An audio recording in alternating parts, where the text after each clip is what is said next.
Vamos, equipo. Muchísimas gracias.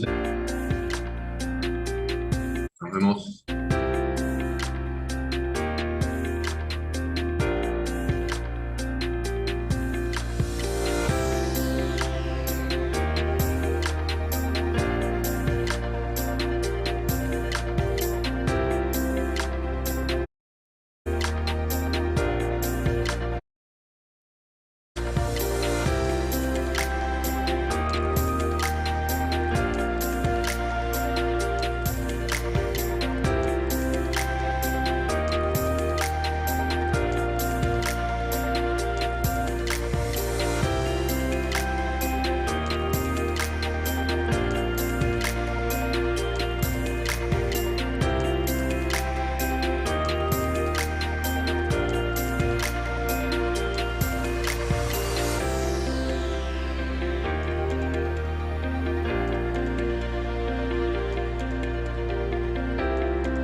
Tengan todas y todos muy buenos días. Mi nombre es Lisel Hello, Zárate. very good morning, everyone. My name is Lisa Sarat, an expert from the Office of Education and Environmental Citizenship. It's a pleasure to welcome you again to this fifth day of the fourth International Forum on Circular Economy. Before starting, I would like to remind you that we have interpretation from into Quechua, English, Spanish, and sign language. You can access the interpretation by using the bottom icon on the right of your screen.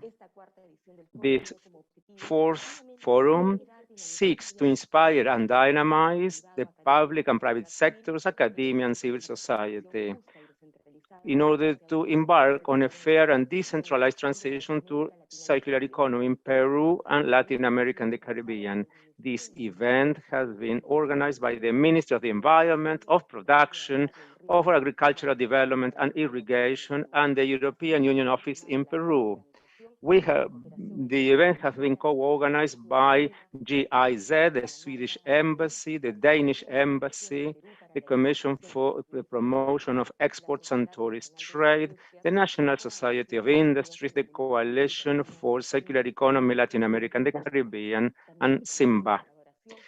We also have the cooperation of the Finnish Embassy, KAS Foundation, Hans Seidel Stiftung, and also the Association of Agricultural Trade Unions and the Chapter of Environmental Engineering of the Peruvian Association of Engineers. We would like to thank all our partners for their support and cooperation. After a hard week of exchanges and debates, we will close the forum today with 4 special segments. First, a plenary, incentives to bolster circular economy. Another plenary, cooperation to boost circular economy. Then a multi-stakeholder dialogue, the role of the Peruvian platform for a circular economy to bolster systemic changes towards inclusive circular economy. And finally, the closing ceremony. So without further ado, I would like you to invite you to send your comments and questions through the chat. You can also visit our stands and the virtual exposition, which is open 24/7 on our virtual platform.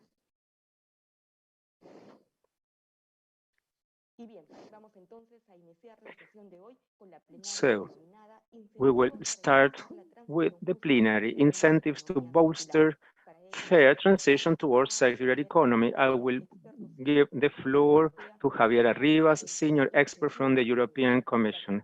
He will be speaking about incentives to bolster a fair transition towards circular economy. Mr. Arribas, you have the floor. Thank you.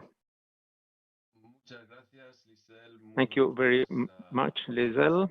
I would like to say good morning, everyone. Thank you for the invitation. This is a very relevant forum. And we are here precisely because all the world, including Europe, faces serious issues, big and deep crises, and we need solutions. The loss of biodiversity, the waste of our resources, the impact of climate change, and environmental risks for health and our well-being. There are several reports which have been issued, and if you would like to read them, you can just download them.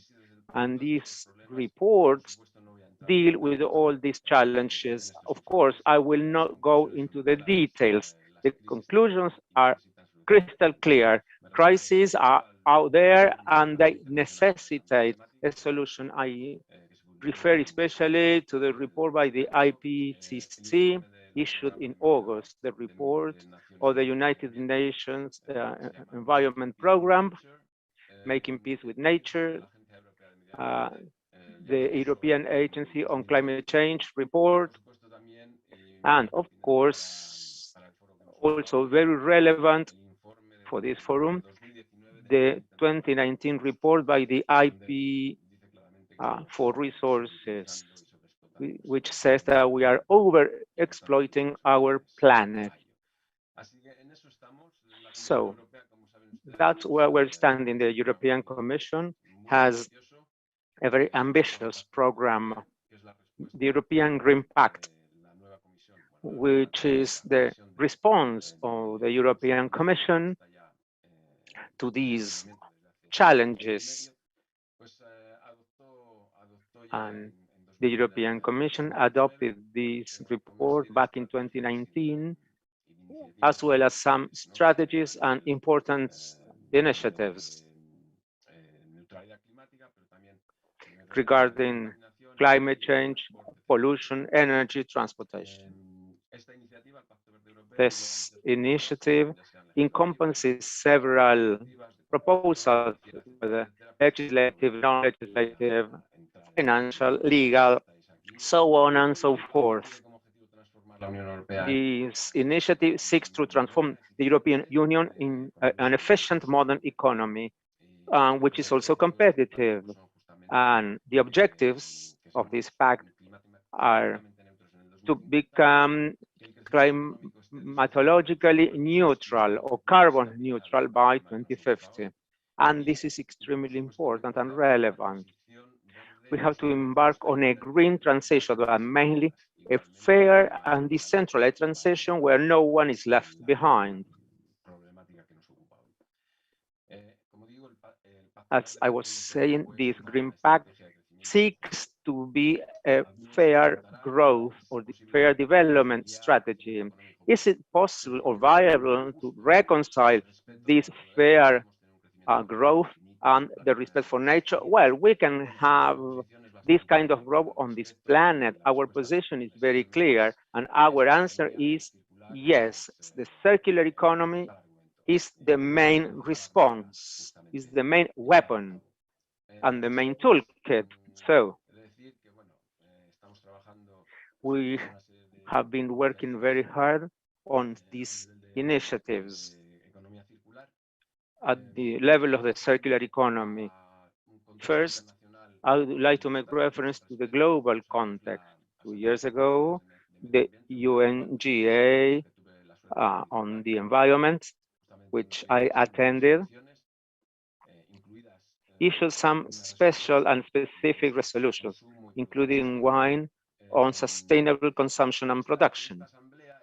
And in this assembly, the International Panel on Resources raised an alarm on the global economy, stating that our impact on the planet and the environmental footprint is extremely deep.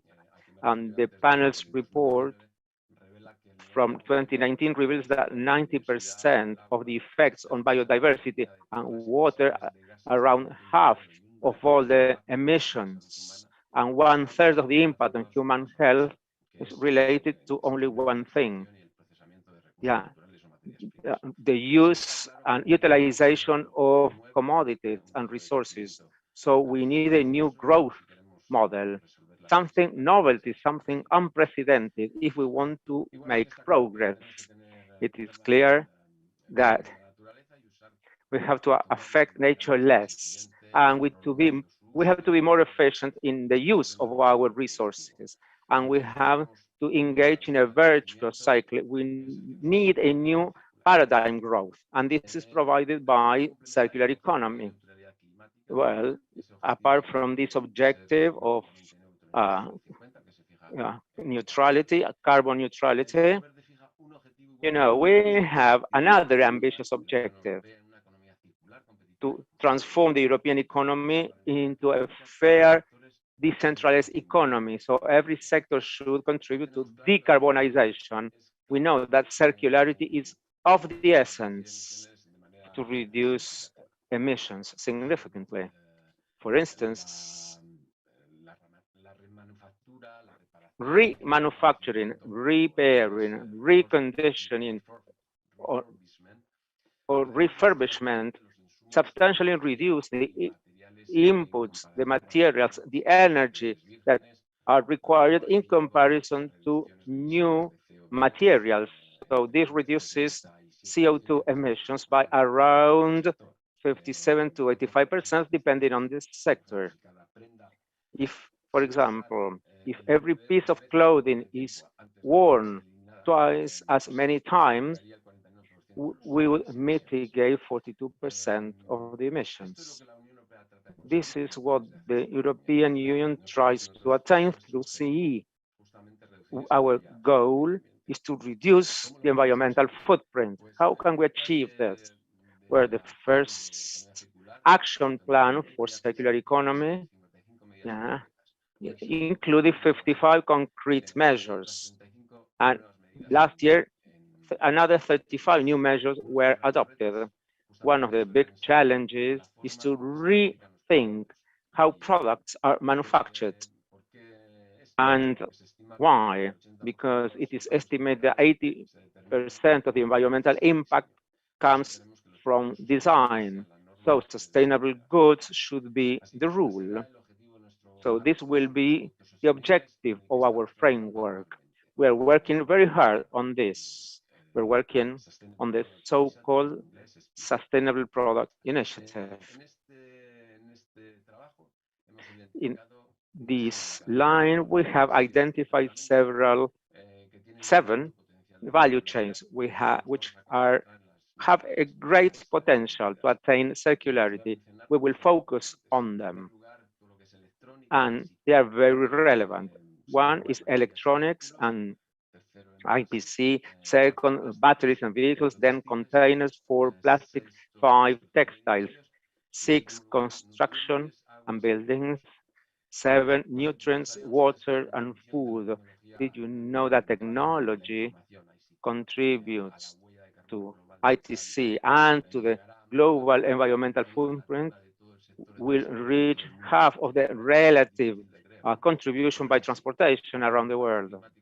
The climate impact of the textile industry and the clothing industry is very important. Over 3.3 billion tons of gases, more than every international flight around the world. These are figures which are extremely relevant and remarkable. That's why the European Union has been adopting special measures. There's an economic and social interest in CE, apart from the environmental benefits in the European Union. We have worked very hard on waste management, pollution prevention, which is part and parcel of circular economy. And we have adopted special measures, a zero pollution plan, special rules on waste management, etc., etc. But the big measure towards CE is boosting recycled materials. The action plan I am trying to describe introduces new measures and rules to increase the amount and the number of recycled material and goods. Circular economy makes sense from the environmental and social and economic point of view. Between 2012 and 2018, the number of direct jobs related to CE grew by 5%, around 4 million. There is a huge economic potential through better management and better waste recycled. We will have better rewards if we increase our investments, especially paying more attention to design. Circularity is attractive to businesses as well. There is no doubt. Linear economy increases demands, and the circular economy guarantees a sustainable transition and responds to business needs for price stability by securing access to resources and raw materials and protecting us from the consequences of climate change, including access to water, very important benefits, economic and social benefits. Businesses know about this and know that there is a benefit in investing in CE, and this will be higher than costs. And there will be significant savings and new commercial opportunities in new markets and in new profits and new benefits. There is a clear incentive to do it soon and to be in the first, because if you're the first mover, that's an advantage. The businesses who are the first movers will get more competitive advantages. They will be the leaders in this growing market. Every economic actor can be the main drivers of change. They started already in Europe. They are adopting new circular technologies and new commitments to support this transition, such as the Circular Plastic Alliance Initiative. And I would like to say a few words about plastic. I know this is important for Peru. The European Union is taking the initiative towards a global agreement to reduce pollution by plastic. We think this is a key effort, not also taking into account efficiency, but also a contribution to deal with climate change. We are working shoulder to shoulder with Peru so that the next General Assembly for the Environment 5.2, that's the second stage of UNEA 5, which will take place in late February, early March, will deal with this. And there is a resolution to adopt a global solution. And the European Union fully supports the resolution and these efforts to reach this international agreement. But first, it has to be negotiated. The positive thing is that the circular economy is starting to become a global phenomenon, not only involving some countries.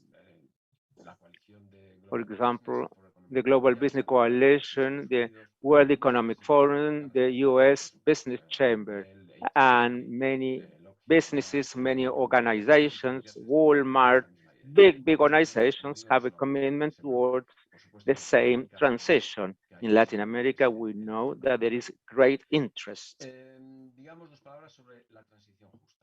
So fair transition, very important. The European Green Pact has a key facet, which is funding, so that this green transition is fair. So the Fair Transition Fund has adopted specific measures and includes a long-term budget, including Next Generation EU. This is a temporal tool for boosting cooperation. It will be the biggest package in Europe, including a total of 1.8 billion euro, or 1.8 trillion, as a matter of fact, in order to rebuild post-COVID Europe. And the idea is to build a more ecological, a greener, more resilient Europe. The decisions made now involving public and private sectors will affect future generations. It's important for policies to discourage noxious practices of business as usual, which have resulted in the current climate crisis. It's important to change incentives. And this is one of the topics being discussed today. This funding, the funding of recovery, can improve practices to create decent jobs, reduce emissions, protect biodiversity and ecosystem services, and include resource efficiency. According to the European Commission, circular governments and circular economy represent no more than 5 to 10% of the industry practices, while manufacture represents only 2% in the US and 1.9% of production. So there is a lot of leeway, yeah, and room for improvement, a huge market to tap. We want our citizens to become active players So we have to train consumers for them to choose sustainable goods. And this is a priority. And we are working a new right to repair and to protect and to increase consumers' protection. We want to deal with grain claims, and for that we will use environmental methodologies. We want we want stricter rules, more rigorous rules, and we want to reduce and do away with programmed obsolescence by providing remarkable and relevant information.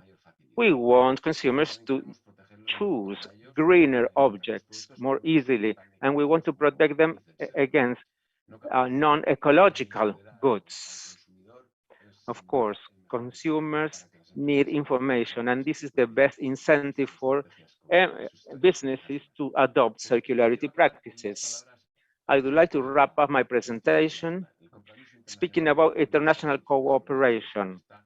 There is an international commitment to find global solutions. This is one of the desires and goals of the European Union.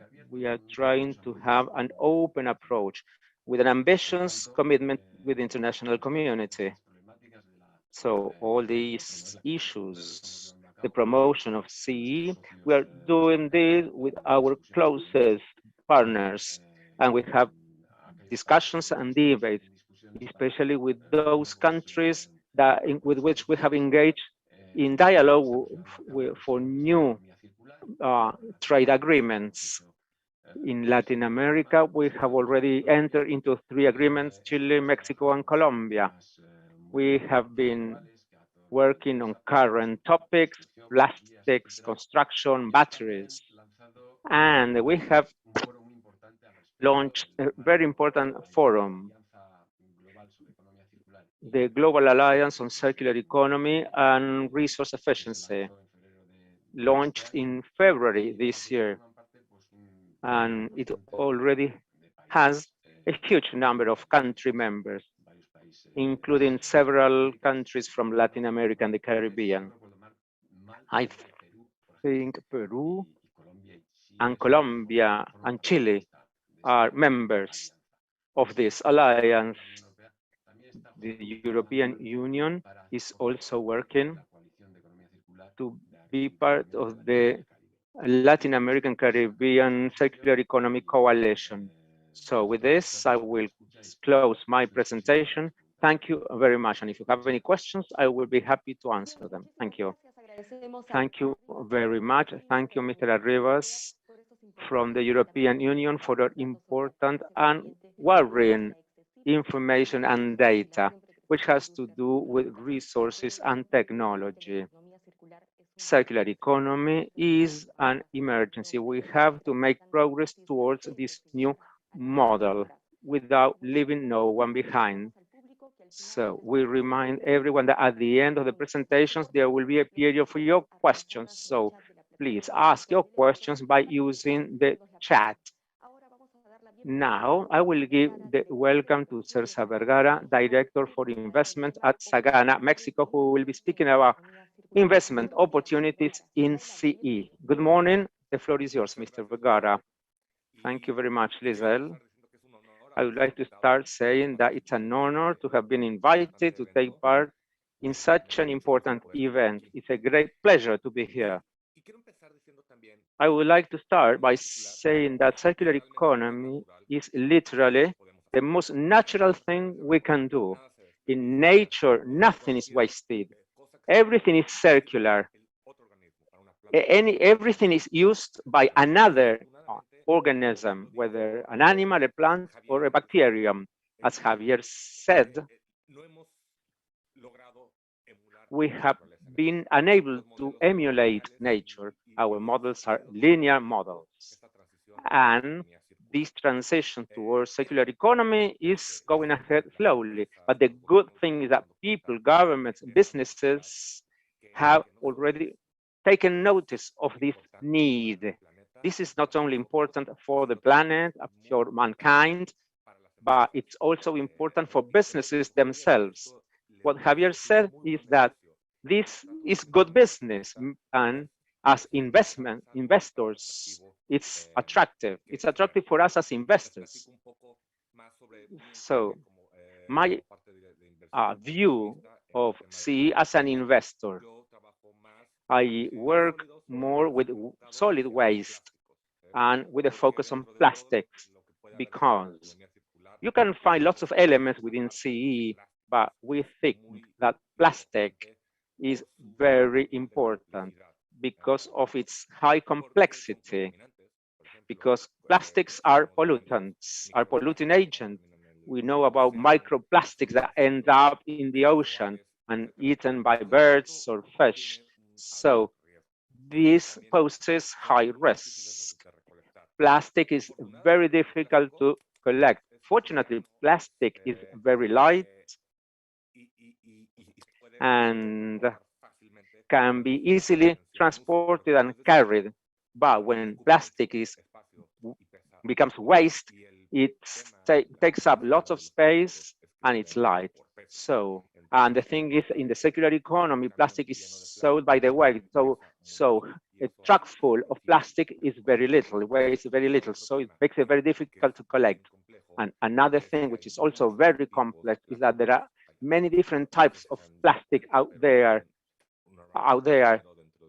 Normally, you find a triangle with a number inside, and this number tells you what kind of plastic, and each kind of plastic necessitates a different type of treatment. So I think that within circular economy, plastics are extremely important. And I would like to say that unfortunately, Latin America here, is the second region which sends more plastic to the ocean.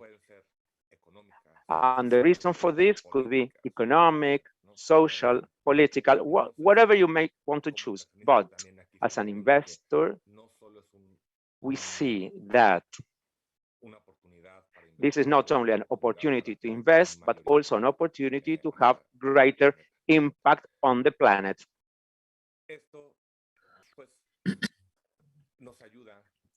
This assists us. Why? Because as investors, and here I want to make a small bracket, I'm not only looking for the ROI, but also to have a greater impact. So we're actually looking where the impact is. Latin America is a key place. Why? Because we are the second largest polluter, but there's also a great volume of plastic. So there's a lot of work to do. It's just like going to a mine, you find lots of things. Well, here too. And there are many people who are interested in the topic, and there's an enormous variety of companies and markets that can absorb this recycled plastic. So what makes it so attractive for investors? Well, it's recent. As Javier said, the first players will be key here. And we, as investors, want to bet on that horse, because we know these are good players that will grow a lot because the potential is so big. There are many, many opportunities out there. And the topic is that we need capital. In Latin America, the investment in companies, unfortunately, has not been as well developed as in other places, Europe, the US, and so on. And many people who do some kind of business have to fund it from their own pocket or their friends' pockets or so. It's not that easy. So we have understood, we realize that you need capital to invest in this. And another thing that you need for this to be a truth, not only plastics, this is true for all of the circular economy, that is the capacity of people to create a company and to set up a company. And we are also investing in training companies in Latin America. We have worked with more than 50 companies. One of them is Simba. We do work with them, creating this or building capacity for them to become successful. Now I would like to move to the opportunities. And the fund I work with is a foreign capital fund. They look at Latin America and they want to cut with the same pair of scissors because they believe we are all the same in Latin America. And although there are some things that are the same, there are main differences from one country to the next. So I want to talk about three resemblances throughout the continent. The first one is that almost all countries, maybe all of them, have a very strong informal sector of waste collectors. And this for the circular economy is key because it is the first link of a wide chain, which is the collection from the very outset. So we're looking for investment possibilities where it does make sense to cooperate with this sector because it is a very important sector in the continent. The second resemblance is that unfortunately the collection systems in Latin American countries are not the best one.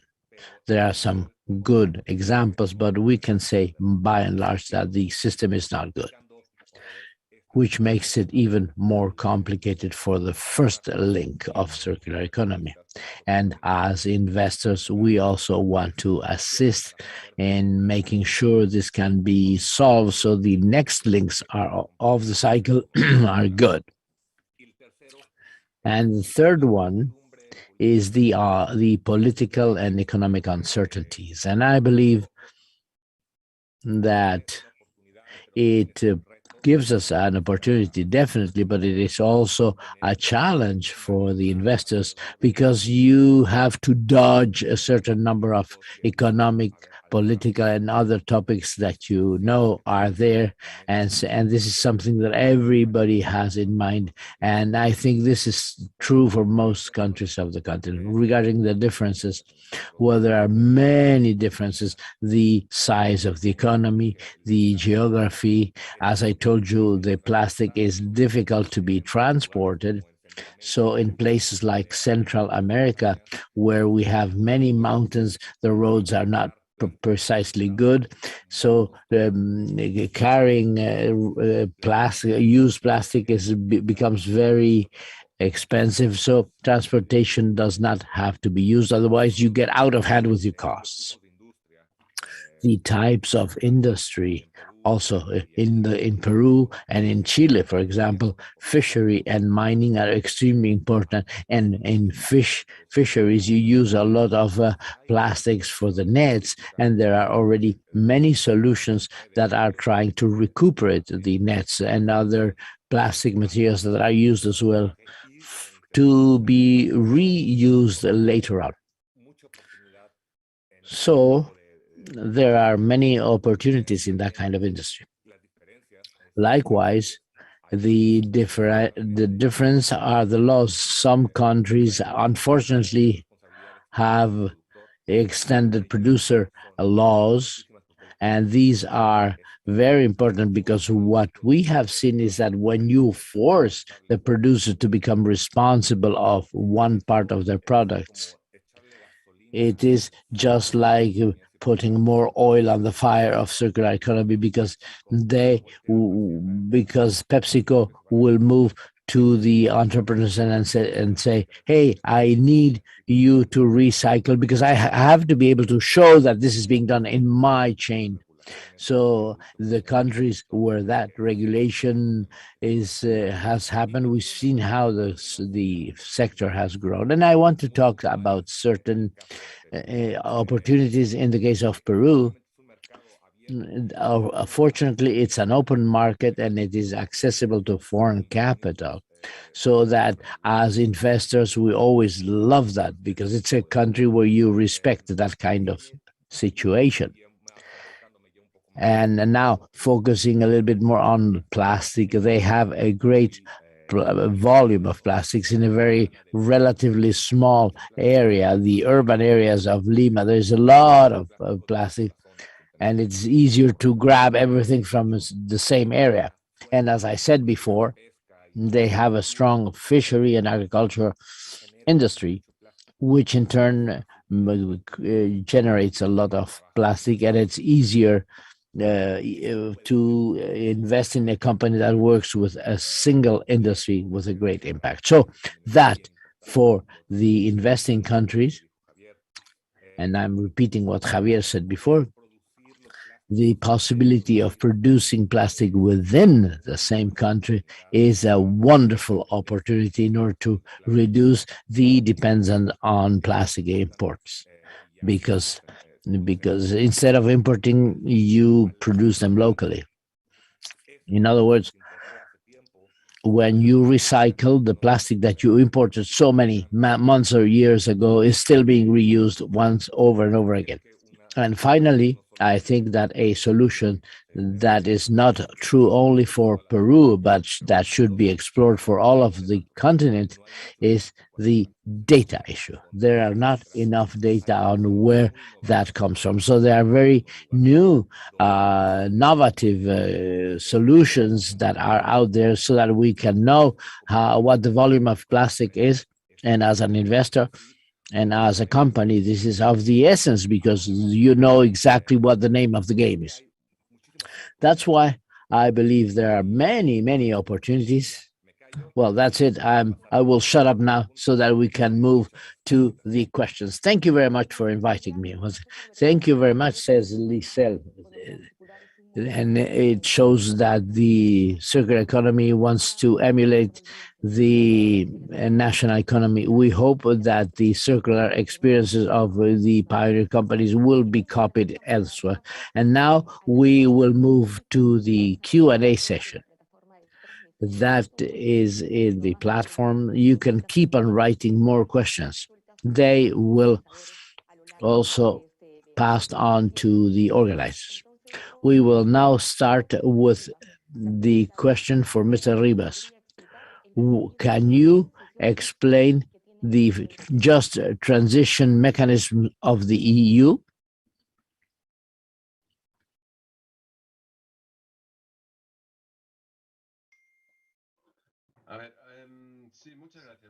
Yes, thank you for this question. Actually, it is not that there is a specific mechanism. What happens is that the Green Covenant in Europe has the idea embedded that whatever we do has to be done for a just transition. In other words, all of these strategies that have already been adopted in Europe, either on biodiversity or circular economy, contamination, pollution, sustainable consumption, and so on and so forth, all of them must take into account this need. And for them, we have established a financial package that is very important to make sure that the transition is just. And as I said before, this package is part of the global funding package of the EU for the upcoming 7 years, and it was adopted a few months ago. It covers the period 2021-2027, and it envisages 1.8 billion euros, which is tremendous, and a good part of this package will be used to finance the just transition so that nobody is left behind. So there are a number of initiatives, a number of projects, even projects for cooperation with third countries. Example, we have just adopted a proposal to fight against global deforestation. This is a legislative proposal that takes into account a number of requirements. For example, in due diligence for the operators who want to import or market products in Europe. But at the same time, in order to be along the proposal that we mentioned before, we want to support those countries that have been mostly affected with technical assistance or cooperations or even financial assistance. And for them, we have 1 billion euros that will be used with forest partnerships. This is just an example of what the Commission is doing to make sure that such a transition is just for all. There were many things to be debated, and we can say many things, but I think that with these small traits, I hope that I have answered the question that was asked. Of course, thank you, Mr. Arribas, and thank you for the good feelings that you are doing. We're also doing good efforts to conserve these 84 million hectares of forest and to save the only air that we have. Next question, is it profitable to invest in a circular economy or circular business? What are the benefits of a person investing in that field instead of any other standard field? Thank you. Thank you for the question, and it is a very good question. The short answer is yes, it is profitable to invest in a circular business, because a circular business will keep on growing for a long time. As we said, the linear models tend to have a due date. The materials will disappear at some point in time, so a circular business is a very intelligent investment because it will keep on generating. Now, regarding the benefits for an investor, well, the first one is the fact that they are introducing a continuity to the business.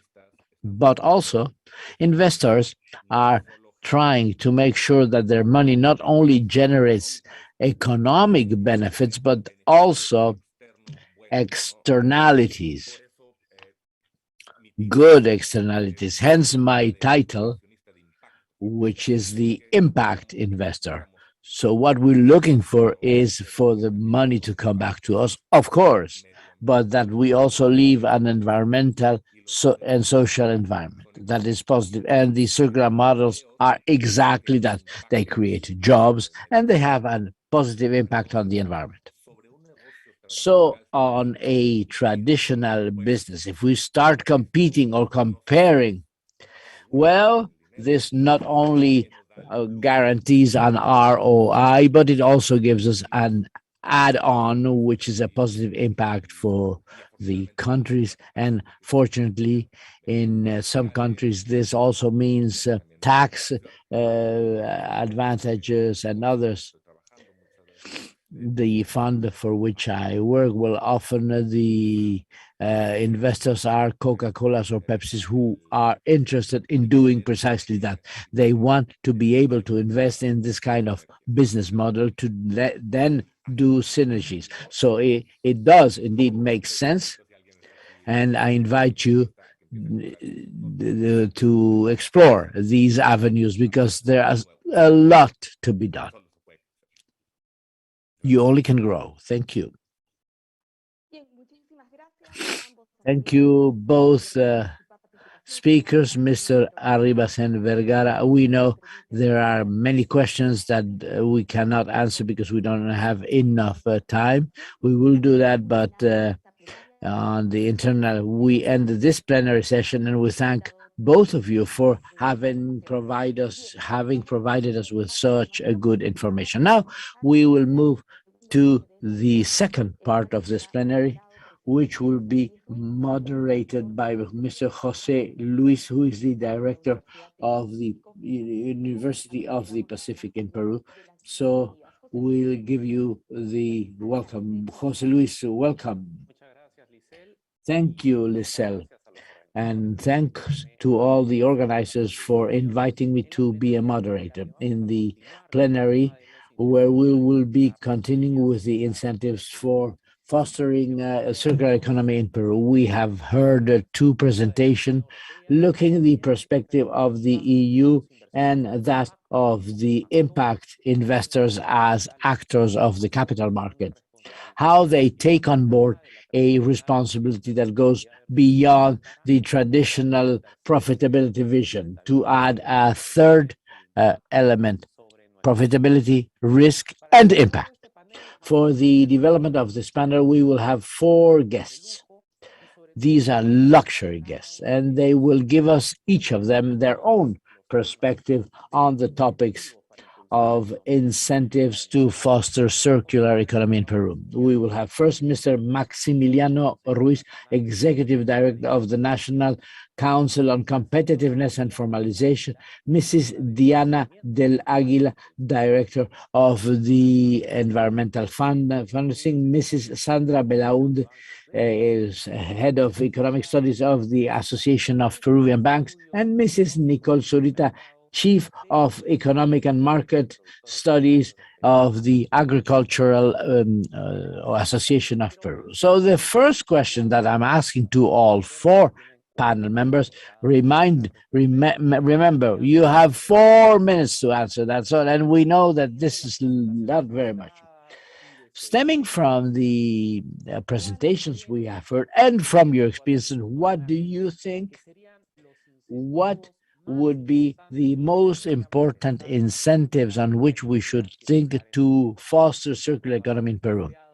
We will follow the order, so we start with Mr. Maximiliano Ruiz. You have the floor, sir. Thank you, Jose Luis. In principle, I want to begin with, I want to thank you for the opportunity that is given to me to share some ideas.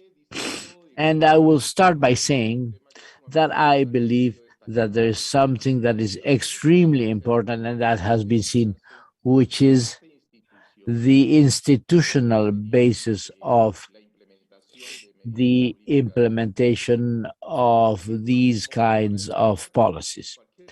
In order to develop any market, you have to take a look at supply and demand. And we have seen some very interesting traits from the side of supply of demand. We see those of productive chains that have the potential to do that, or that have started the joint implementation in the framework of a circular economy.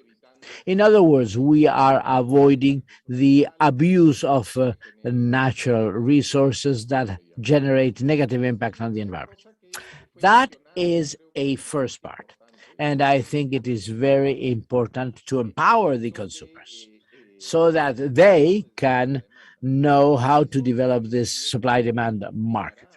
Of course, this means it will involve all of the actors, the private sector, the government, the academia, and of course the civil society, which has grown tremendously over the past years on this issue. Then we have the public policies that could be the most important ones that really are committing us. And then from the National Council on Competitiveness, even within the National Infrastructure Plan, there is an acknowledgement that the progress made is little, that the pandemic hasn't made it easy.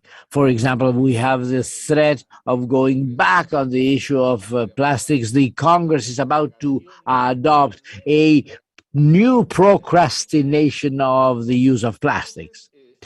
In other words, and they say, well, the pandemic. So I believe that it is very important to talk about the institutionalization and the implementation of policies. And the last one are the tax and financial incentives. In Peru, we have worked on a number of mechanisms of alternate financial systems, and the most developed one is on lodging, on to have sustainable housing so that the impact is much lower. There is a program of guarantees and incentives. And the idea is for this experience that is working pretty good be enlarged to other sectors. And here I want to finalize my presentation by taking some on board something that has been said before. You cannot eat all the elephant at once, and you have to start attacking the sectors with the greatest impact. And in the particular case of Peru, in the national competitiveness plan, we have seen something that are the clean production covenants, agreements, and we have three sectors: fisheries, agriculture, and forest. And this is something that was mentioned by Cesar. In other words, these three sectors that have a strong participation because of their impact on climate change, and when there is room for improvement, a tremendous room for improvement, and that has been quite clearly identified, where we also have opportunities for private investments, that all of these can be developed. Well, the idea for us is to have a roadmap. We have managed to have a roadmap for the industry, and this is to make sure that these clean production agreements exist in agriculture and fisheries. And I think we have to intensify that. Why? Well, because we're always talking and talking, but we never find these roadmaps. And one of the questions of one of the participants for Javier was pointing at that. That roadmap is precisely the one we have to agree on. And we have to give priority to the sectors, but maybe some subsectors than others, because the sectors are pretty wide in scope, and we cannot tackle everything at once and on day one. So what we could be doing is to start identifying those subsectors where there is greater space, greater opportunities for investments, and where the financial tools can be easy to implement, and where we can finish the cycle with people that have been empowered for this to be happening and to be done as well as possible, that we can have every day activities, more activities in this field. That is what I wanted to tell you. Thank you very much. Thank you, Mr. Ruiz. We will now move to Miss Diana del Aguila. See that from the Ministry of the Environment for the same question, mind you. Thank you very much. Good morning. I'm really pleased to participate in this event. I wanted to tell you, as the previous speaker said, these are models very important for the transition towards circular economy. These are the companies, because they are behind the change. Although from the public sectors we do foster this new business model, we still needed to identify which incentives could be used, because these business models contribute from far away to this by reducing considerably the waste produced by traditional industry. From this perspective, the Ministry of the Environment has been working together with the Invest project to identify all of the financial parts of projects where there is room for adding the sustainability criteria and to be able to use these funds. Now, the idea is not to be packed with instruments which are maybe already on the market, and not to superimpose actions that are of similar nature to resolve one and the same problem. Stemming from that, we are trying to add to whatever already exists the sustainability criteria. When there is a potential for in adding sustainability criteria, that's where we will act. Example, in the particular case of the non-usable funds, those that have to be do not have to be returned, we have promoted actions so that these criteria can be used, so that when these non-competitive funds are qualified as such, they may have more possibilities. So from the public sector, we have a great task to identify which aspects we have to foster for these non-competitive funds, and from the INAM, we want to generate a greater access to funding. We are focusing on these instruments, and also access to market. We have worked on innovation and technology, and the capacity building aspect. Right now, in this survey, we are identifying these topics and then put them into the sustainability matrix, so as to be able to continue with this the creation of this new ecosystem. Thank you very much. And now we give the floor to Sandra Belaunde so that she will give us her perspective from the banking trade union regarding what incentives would prove useful to bolster circular economy. Thank you very much, Jose Luis. And I'd like to thank the organizers for the invitation. For us, it's important to take part in this event. I just wanted to say that for us, environmental sustainability is one of our three priorities as a trade union. The second is diversity and gender equality and inclusion and financial education. So we want to channel our efforts to strengthen these pillars. We think the financial sector is very important for circular economy because it might act as a factor which bolsters this topic. If it focuses strongly on funding beneficiaries who have embraced circular economy and who care for the environment. So we have a strong commitment to this. We believe that this view should go beyond the trade union, and some institutions have already embraced it, and there are organizations who have embraced circular economy, who have adopted priorities, and incentives are a thing of the daily life, and everyone has understood the consequences of not caring for the environment. Before, the impact was thought to be something of the distant future, but now we all know it's here and now.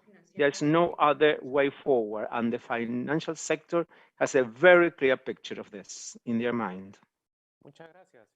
Thank you very much, Ms.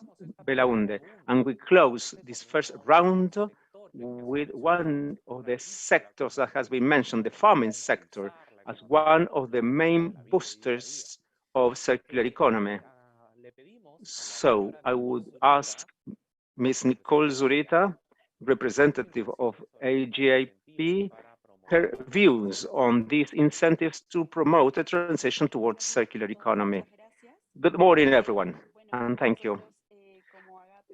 As AGIP, we are extremely happy to take part in this forum. We commend this initiative by the Ministry of the Environment, and we deeply thank all the panelists who have provided and shared very valuable information. I wanted to share with you some information and some data about the farming sector. All of this is very important to better understand the issues that we are facing. As we know, 4 million of people in working age work in the farming sector. And this is a huge number. 2.2 million are farmers. And there are over 4,000 formal businesses. And everyone involved in formal agriculture are rather aligned with all the actions and measures that have been implemented and that have to be implemented and that international organizations want to implement, including the ministry, of course. All of this is highly relevant for us because we want to foster CE, and it's important to underscore all of these activities. We're always contributing to good farming practices, and we want to raise much more awareness about the transition towards circular economy. That's the reason why through certifications, we can guarantee a fair transition. Of course, there are very many challenges ahead. In the sector, there are still barriers and issues that have to be taken into account. But we are very optimistic because we believe that this type of event, the workshops that we have taken part in, these seminars, the sustainable agenda for a fair transition, all of this is a help to attain circular economy nationwide. And these 4 million farming workers might be part of this transition. Thank you.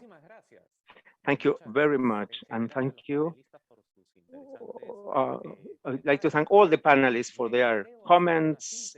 And I would like to make a short, concise summary. So if we all align these incentives, we might think about endogenous and exogenous incentives. When we think of incentives, we think that someone outside, an external agent, might give us some candy, to speed up the transition. No doubt, as has been said, there is a chance to replicate an important experience from the housing sector.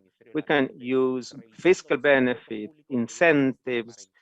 We can review some instruments and state policies to improve sustainability, and we can improve existing instruments.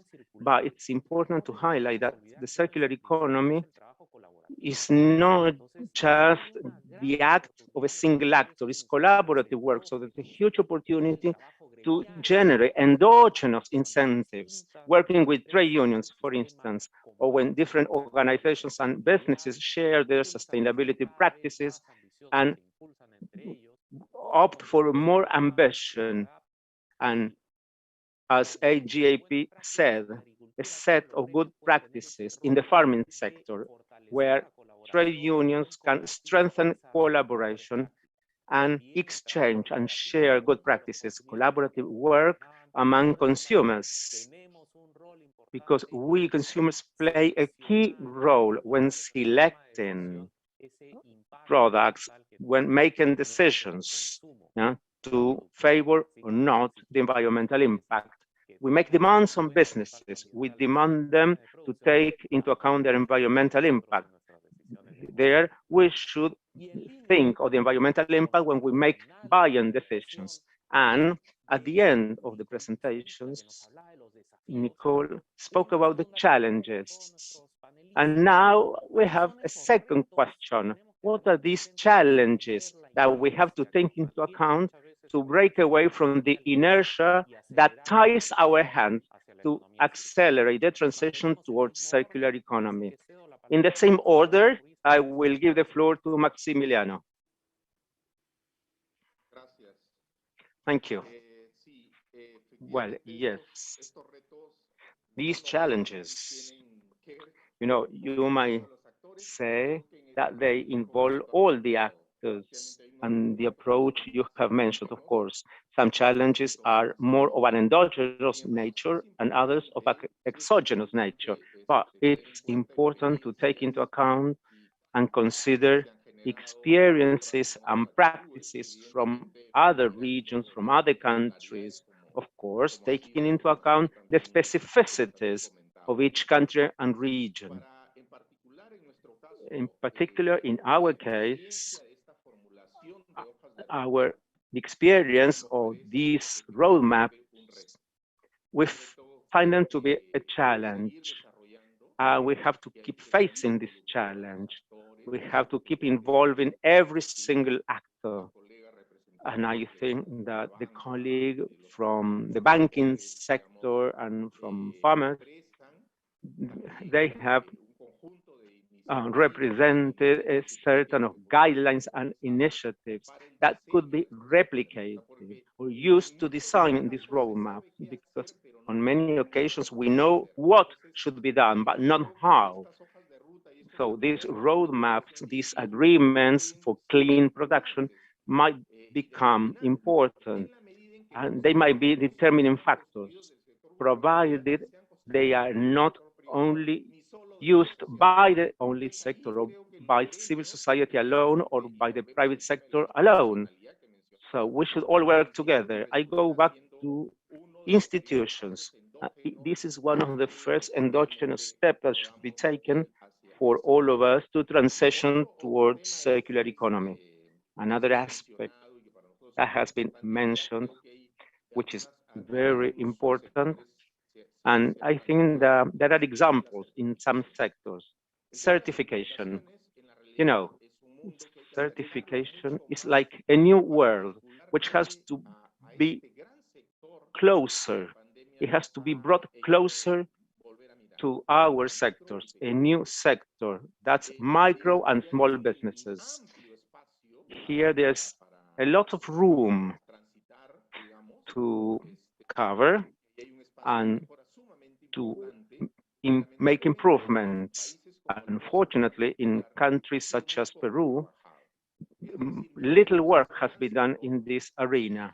We have to have a closer look at this new sector, which includes a lot of workers and makes a huge contribution to the GDP. And normally it's located in rural and peri-urban areas where you find the biggest and deepest productivity gaps. So we have to include this transition, but making good use socially, environmentally, economically of these micro and small businesses. And this is another big challenge we have to overcome. Last but not least, energies. So clean energy, as a matter of fact, we have an energy mix which is unfortunately highly polluting.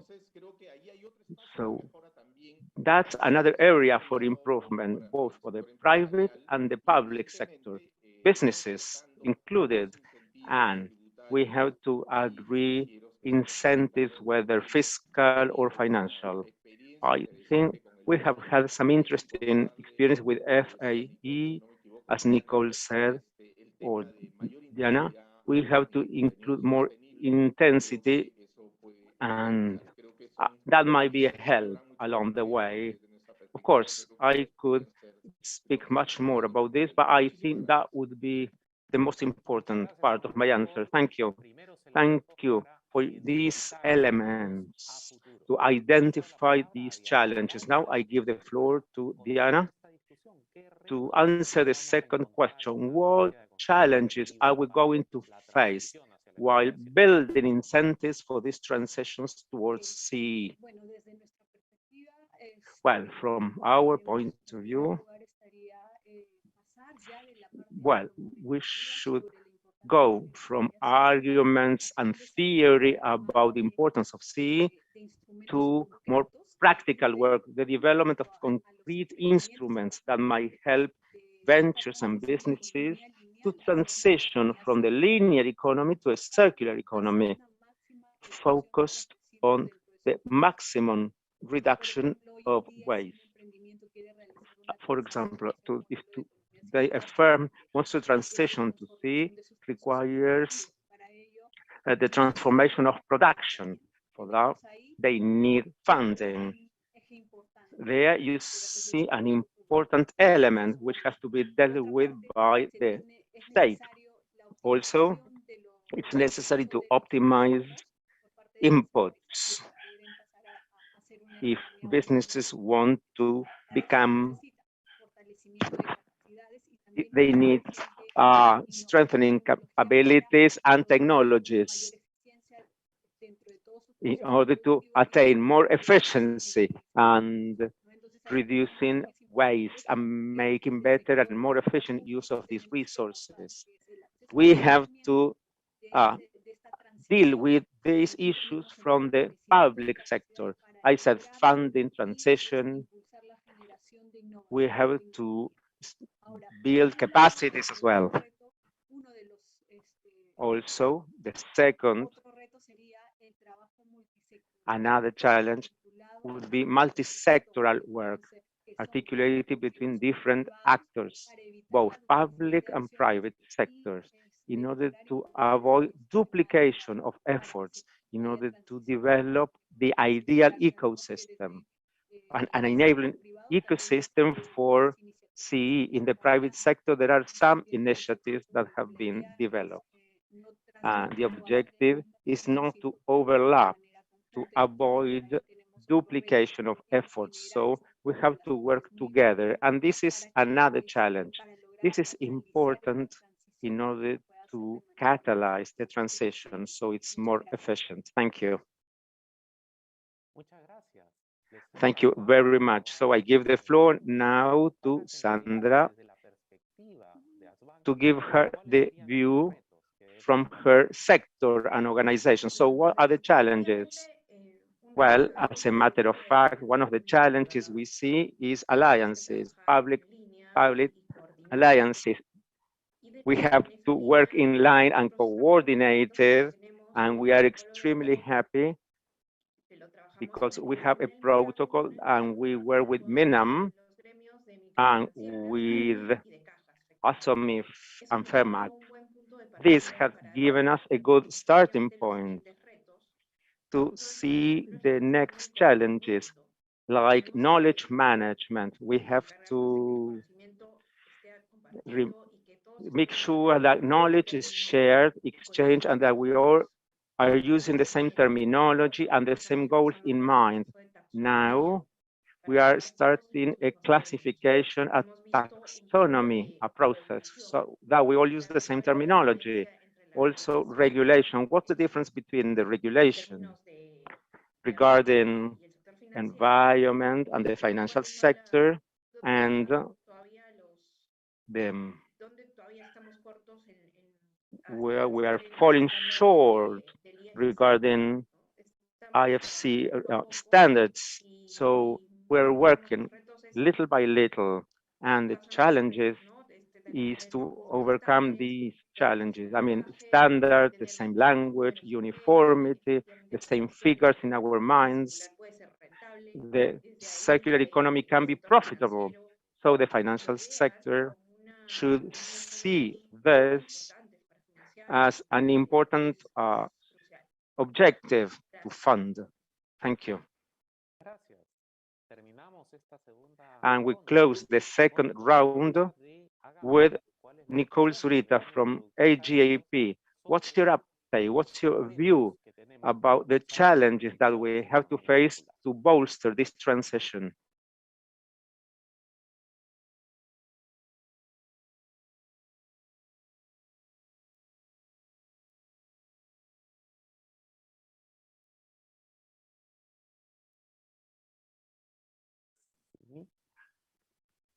Nicole, si puedes desmutearte. Nicole, can you unmute your mic, please? ¿Me escuchan bien ahí, por favor? Can you hear me now? Yes. Yeah, we can. Thank you.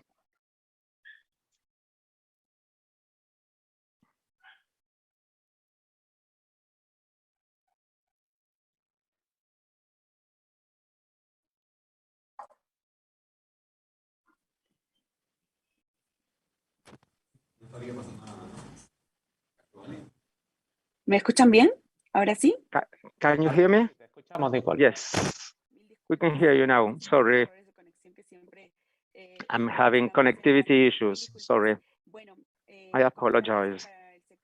Well, for the farming sector, as I said at the beginning, one of the biggest challenges, I would say, is the 81% informality present in our sector. This is very important Son personas naturales, because disculpe. these are, workers, natural persons, individuals, So it's important for this framework to devise guidelines, actions, policies that can standardize and disseminate good farming practices. And I'm afraid we have lost the panelists.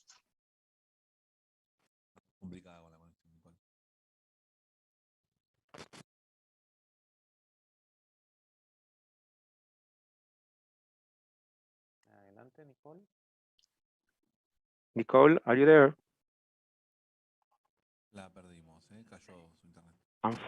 Well, Nicole seems to have lost her connection. Unfortunately, we have lost communication with Nicole, but she did mention something important.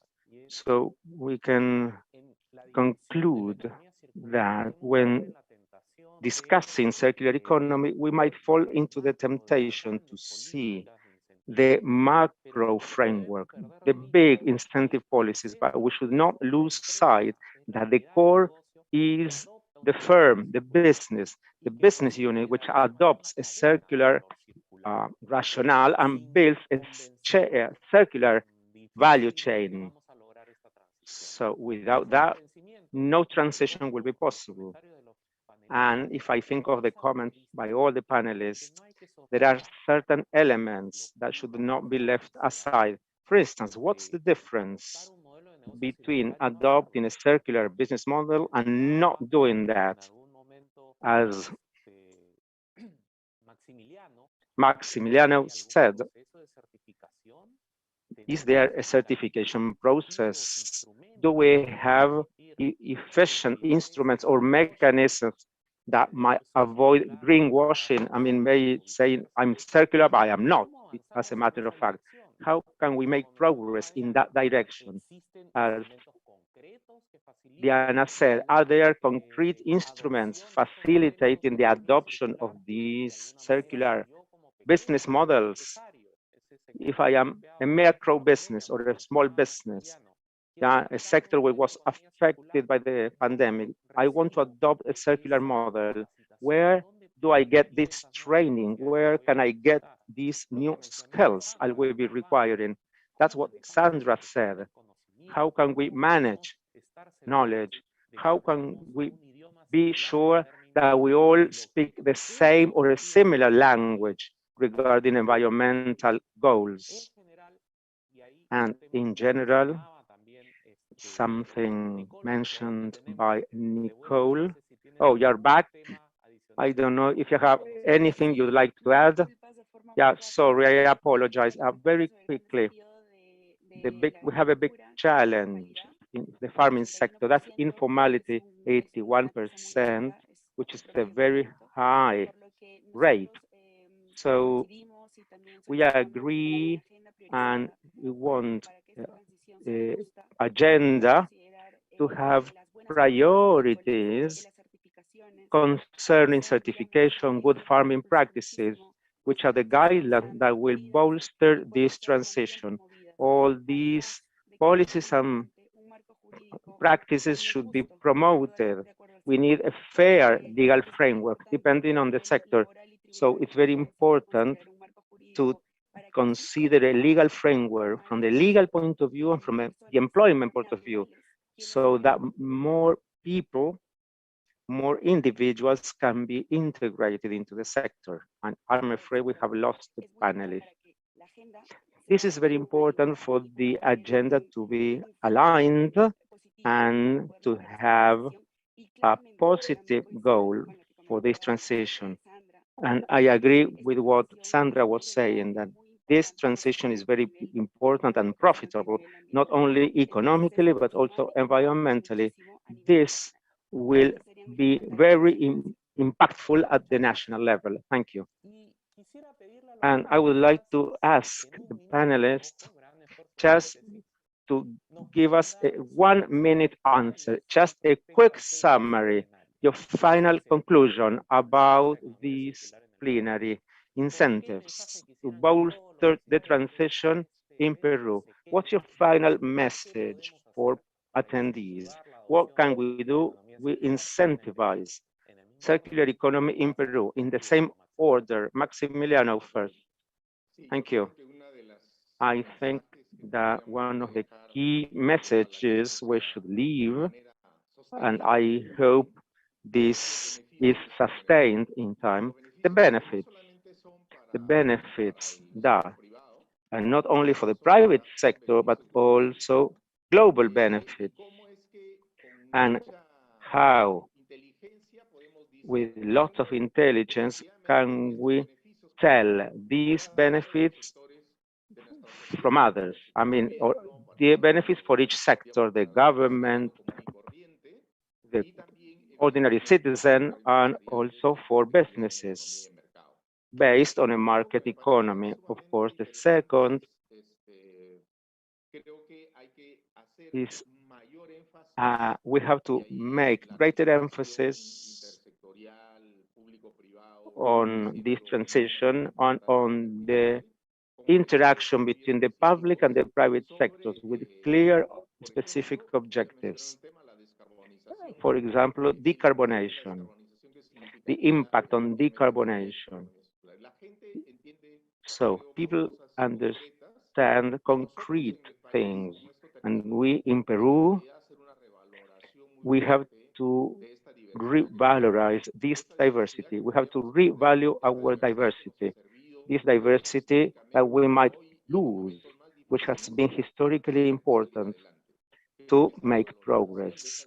I think that we have to revalue diversity through productive social practices that have to do with environmental sustainability. This is crucial, and this is one of the key messages we'd like to leave. Thank you.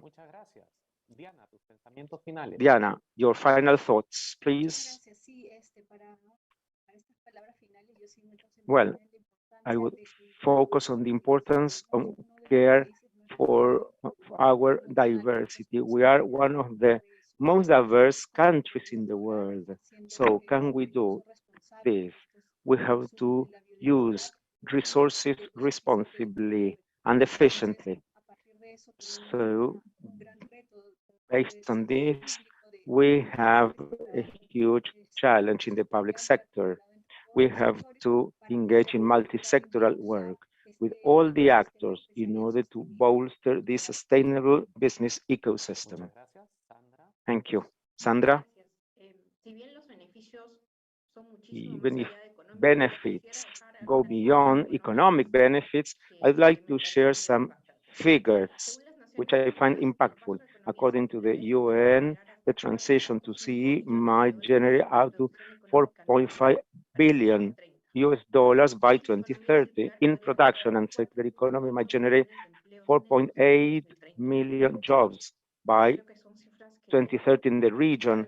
These figures might help us understand the importance of CE and how profitable it might be. Thank you. Nicole, your final thoughts, please. I'd like to thank you and say that this transition is very important. In fact, the farming sector for the last 20 years has had very positive results and has adopted good practices. And we have seen a great environmental impact and a good impact on other areas. It's very important to follow these good examples. We can use them as future benchmarks to socialize a fair transition towards CE. Thank you very much, Nicole. And I thank all the panelists for these final messages, which I think remind us something that we sometimes leave aside. We are a mega diverse country with lots of natural wealth, and this wealth should be seen as a natural capital, capital that has to be managed sustainably to promote inclusive growth and overcome the challenges that we face in our country. CE makes this contribution, gives us new approaches to find new ways to tap our capital sustainably, favoring our country's growth, the creation of decent jobs, the creation of opportunities, and leaving no one behind without sacrificing our wealth for coming generations. So I would like to thank all the panelists for their presentations. We close this plenary session and I give the floor back to Lisel. Thank you very much. Thank you, Jose Luis. It has been very important to have this participation of the panel members. It has been very enriching to listen to you. So that is how we finalize this block called Incentives to Foster a Circular Economy.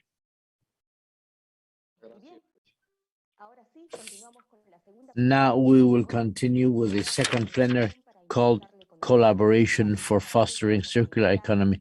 To do so, we will invite Adriana Zacaria. She's the chief of the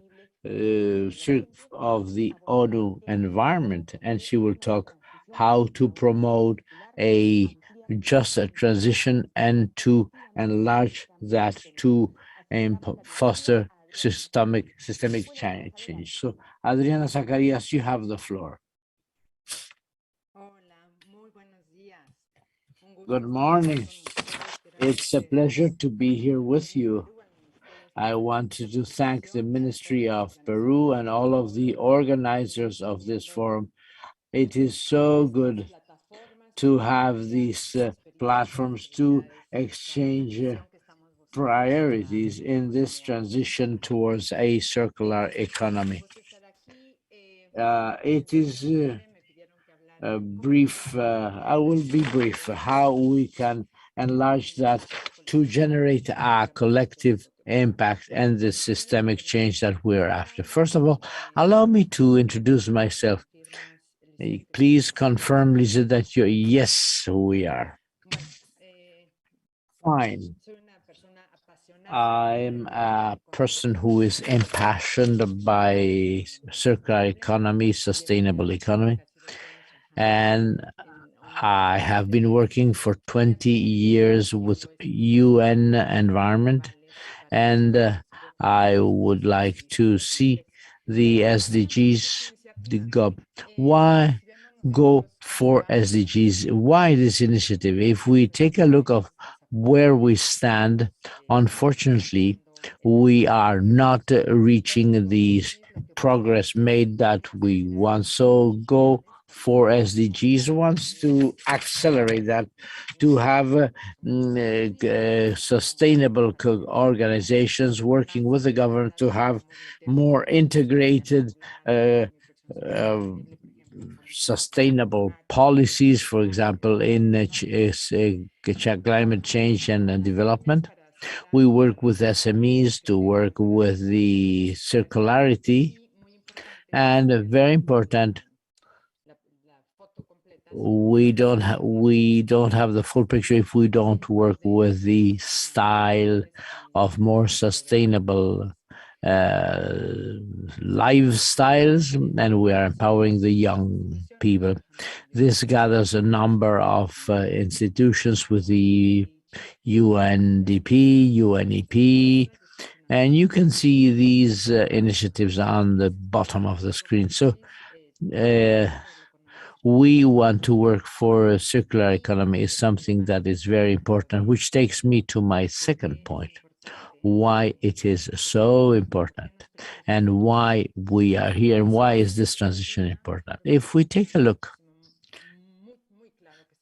it is clear that we have a threefold crisis: climate change, loss of biodiversity, and increase of contamination. Now, when we analyze the drivers behind this crisis, we will see that the root cause of the three crises are our unsustainable consumption patterns. And that basically it doesn't come as a surprise that it is based on this economic model that has been started. That is linear in extraction, production, consumption, and waste. And that is what we have to change. The upcoming years is going to be very important. Remember, we will celebrate the 50 years of Stockholm. That was the first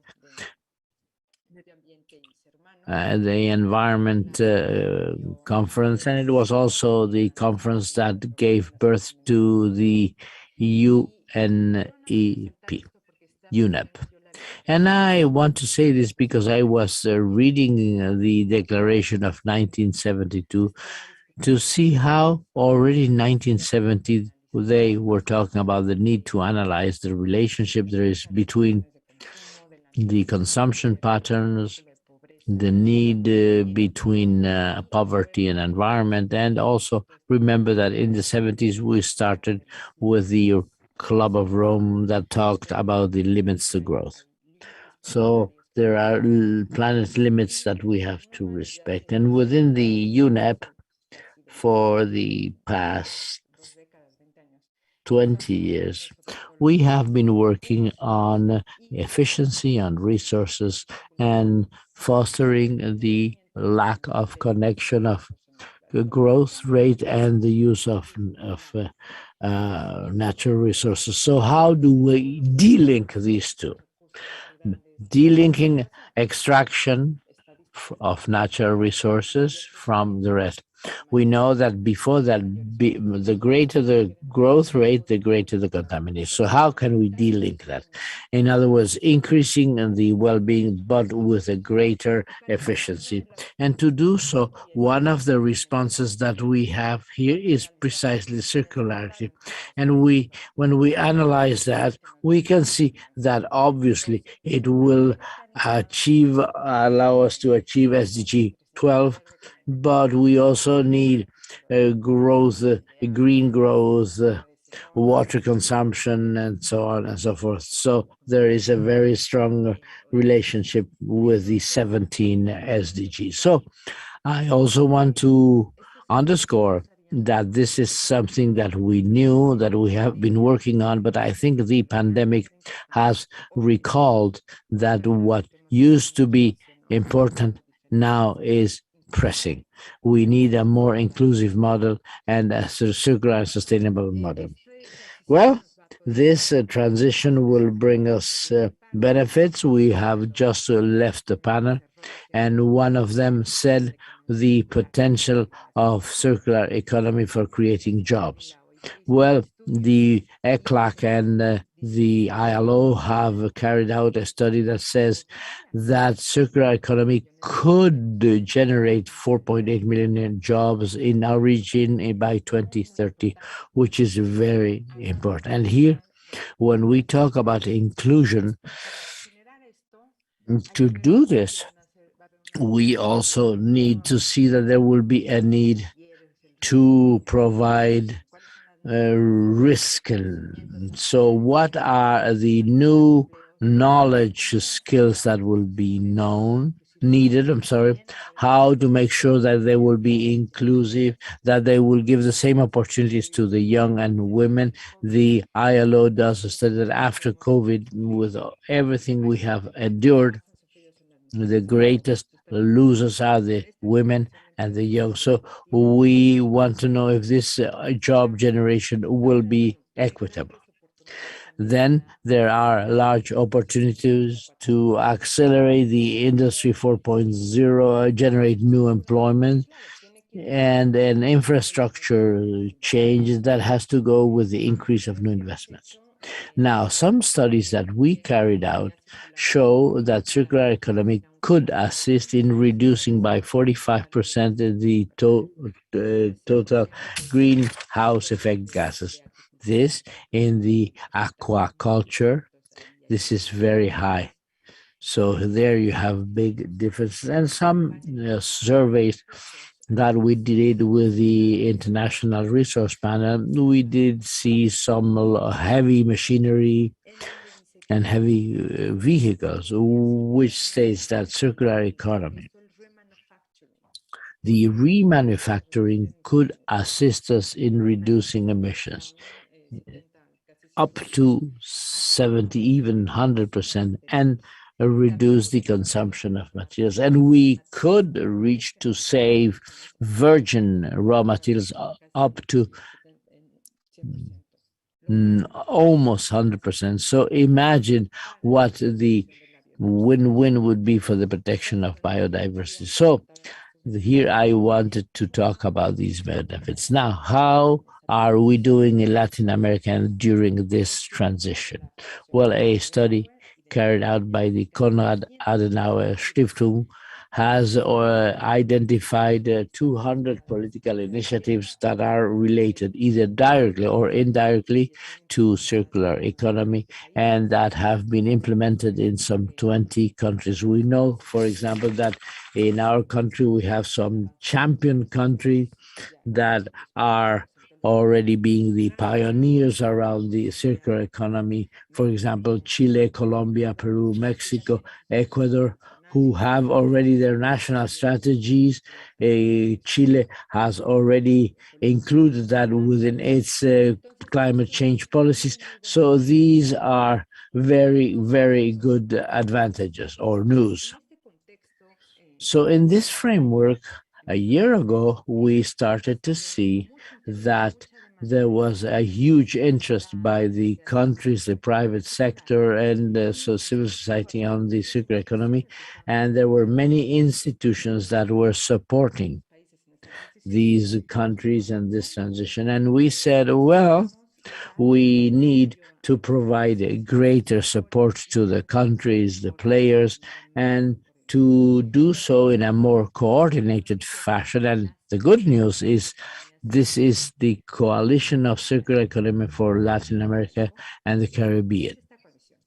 What is it? Well, I tell you this. This coalition has 8 strategic partners. The UN Environment, the IDB, CTCN, well, you can see them on the bottom. As these 8 partners have knowledge, expertise, and when we join them, we can provide a greater support to the countries during this transition. And the most important factor is that this coalition is led by the countries in our region. So we have the EXCO, which is led by Colombia, Costa Rica, the Dominican Republic, and Peru. The presidency is in the hands of Colombia and the co-chairmanship of Peru. So these countries have taken the coalition to the Forum of the Environment Ministers, who in February 2021 received or acknowledged the coalition. We launched it within the Forum of Environment Ministers, and the countries gave us some terms of reference. The first one was that they want to make sure that this coalition is used for generating a common vision. And here, the vision of our coalition is to see that we will be in a position to assist the countries in delinking the 2 parts, as I said before, that improves the human well-being and that we can reach closer to the goals. The purpose is to have a regional exchange platform, and here where we can join cooperation between ministries, because we know that the responsibility is very important. We need a systemic change of all of the ministries. So we don't want to work only with the ministries of the environment, but all of those in education, transportation, production, and agriculture, and so on, and the multi-sectorial cooperation and multi-player. This is very clear within the coalition. Now, when we started to launch the coalition, we started to take a look at the priorities, and so we defined the goals. What we want to see, what is the regional common vision in Latin America about the circular economy, the challenges. They are different from what you can have in Europe and Africa and Asia. So what are our opportunities? And I will mention this a little further, but that was the first key to the first term of reference, so to speak. The second one is to serve, to increase the knowledge of circular economy, and to go beyond the fact that the circular economy is the handling of larger resources, solid waste, recycling, and to move a little more towards the actions in the upstream, design, repair, remanufacturing, and so on and so forth. And also to start to move in South-South cooperation, North-South cooperation, the alliance of circular economy with Africa, with Europe, with the global alliance of circular economy. In other words, here it is very important. And then to start develop new tools of where we are speaking about training, but going beyond, we want to support the implementation of concrete projects and the mobilization of resources. Now, what are we doing? As I said, the first request we had is give us the vision of circular economy you have. So we are developing it. We are doing it within the coalition under the leadership of UNEP, the MacArthur Foundation, the Adenauer Stiftung, and we have developed 3 participative workshops with the focal points of the government, some other time with the private sector and civil society actors, where we started to gather elements that are useful for these actors. We are working with a goal to launch this vision next year. And why is it so important? Well, because we have to see what circular economy means for our region. As this was mentioned in the previous panel, we are a very diverse region. We have a natural wealth that is absolutely unbelievable. We have the 5 of the most mega diverse countries, but at the same time, we are a region that is based on extraction economies. This has been the development model. So how can we move towards a transition towards a more regenerative economy that can move closer to other sectors? How that movement will take place, and how can we have a just and inclusive transition, and that will also bring about opportunities and innovation for the region. And also to underscore the importance of our cultural heritage. We have always said, and you must have heard, that circular economy is nothing new. Well, this is an old study. It has been in the nature where there's no way. So what I want to say is that we also need to obtain the traditional knowledge of our indigenous populations and put them inside the same program. The second one is the fact that this vision can identify the innovating opportunities, like a new growth model, a new business model that may assist us in doing this so as to identify what are the comparative advantages, how to increase our exports and position ourselves in the regional and international trade levels.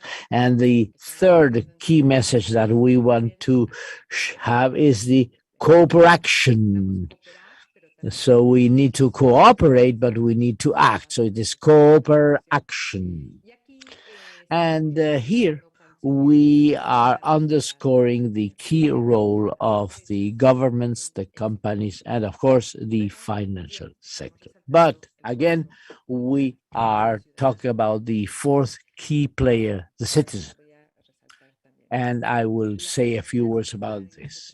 The circular economy and the transition would not be complete if we don't take the citizen as an agent of change, where we as individuals start to introduce the changes that we have to in different solutions, shared economy and social innovation.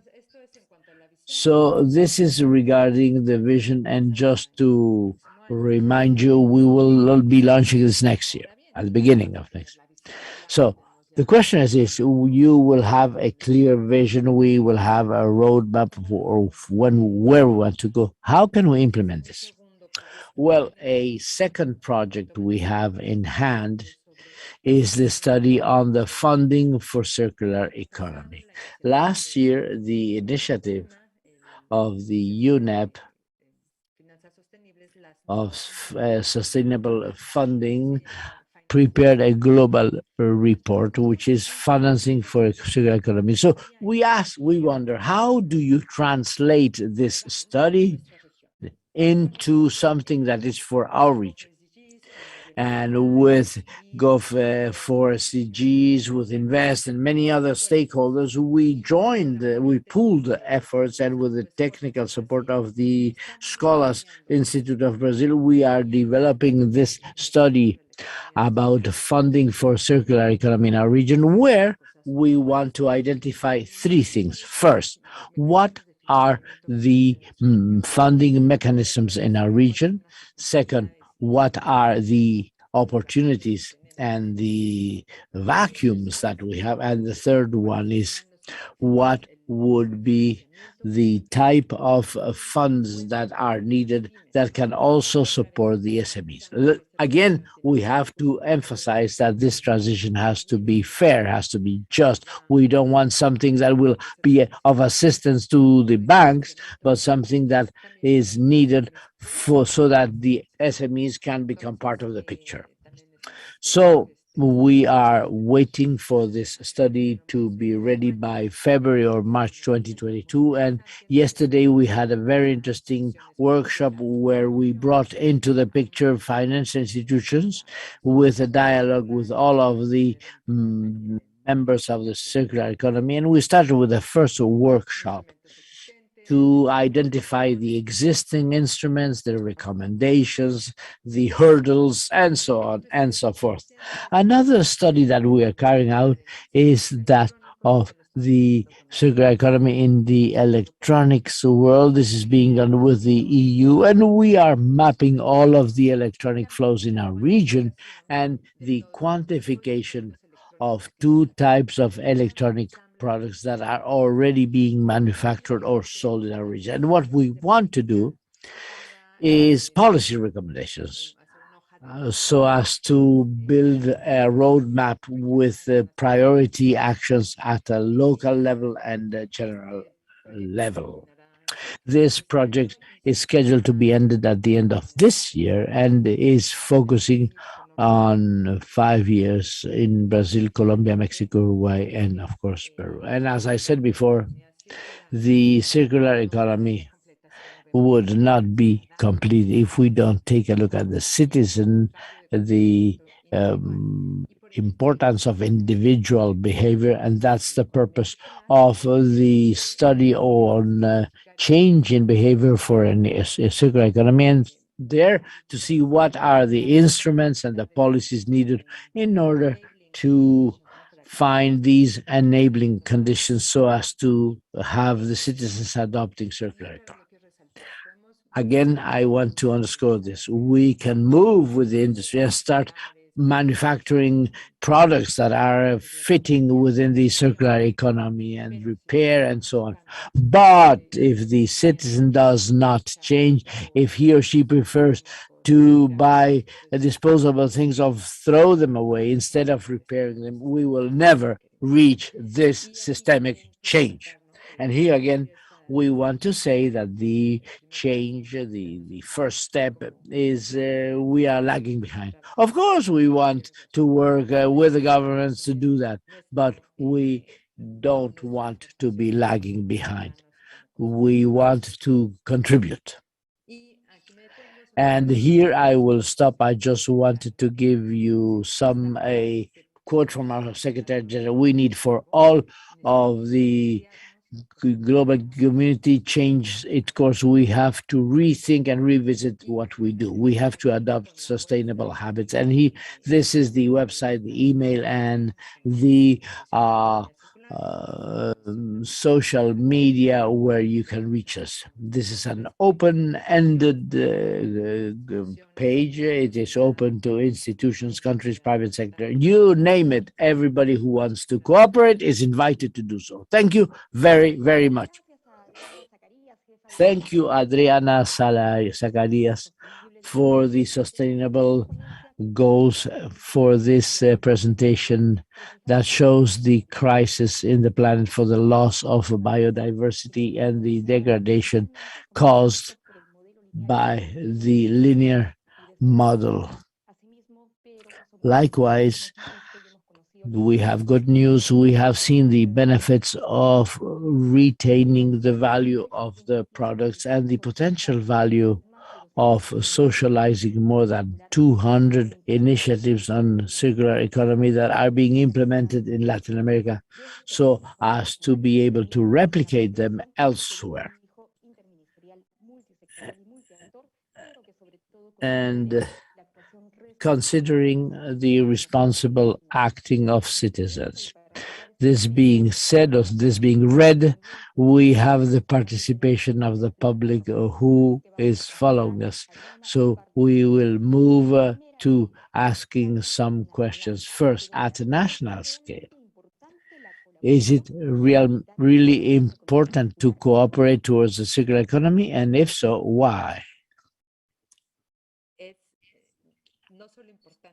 Not only is it important, it is essential, because what we want is a systemic change where we have to connect the different stakeholders. For example, if we are taking a look at the private sector, how do we carry out this symbiosis? So a company, what is a waste for a company is the input for another one. Well, you have to connect different sectors at the same time. The circular economy will call for policies, environmental standards, and investments. Education, that is why the interministerial cooperation is very important. The Ministry of the Environment play an important role, but we have to work with the Ministries of Economic Affairs, Finance, to see what the incentives will look like for the infrastructure, for the technologies, and you name it, how we will take on board the environmental cost, education, innovation. In other words, everything goes. This is a systemic change that will be needed both at a local, national, regional, and worldwide level. And I'll give you another example. If we think of the Caribbean for the island states, in the trade relationship, it is very important to know how this will be impacting on the flow of resources. So the valuing is very important in the Caribbean, but also at our continental level.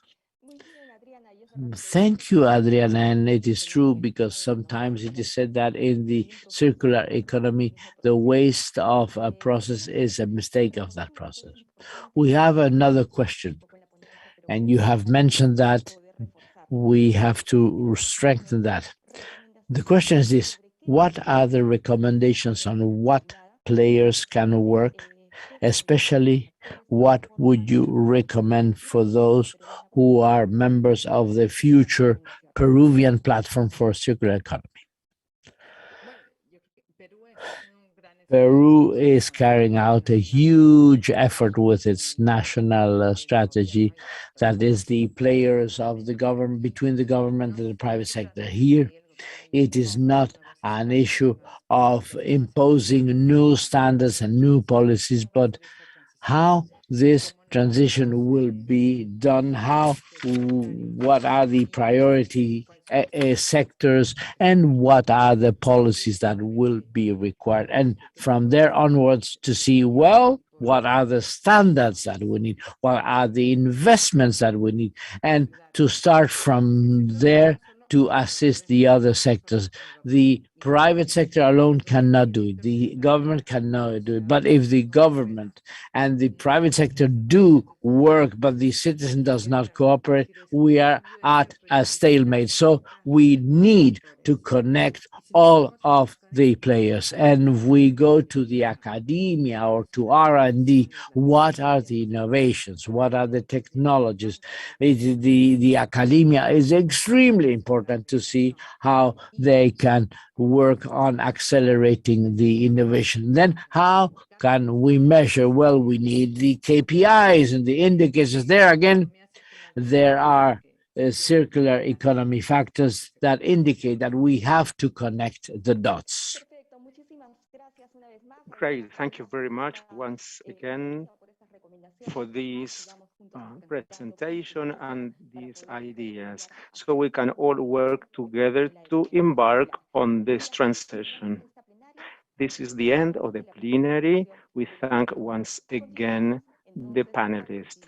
And now we continue with a multi-stakeholder dialogue, the role of the Peruvian platform for a circular economy to bolster collectively a systemic change towards a circular economy which is inclusive.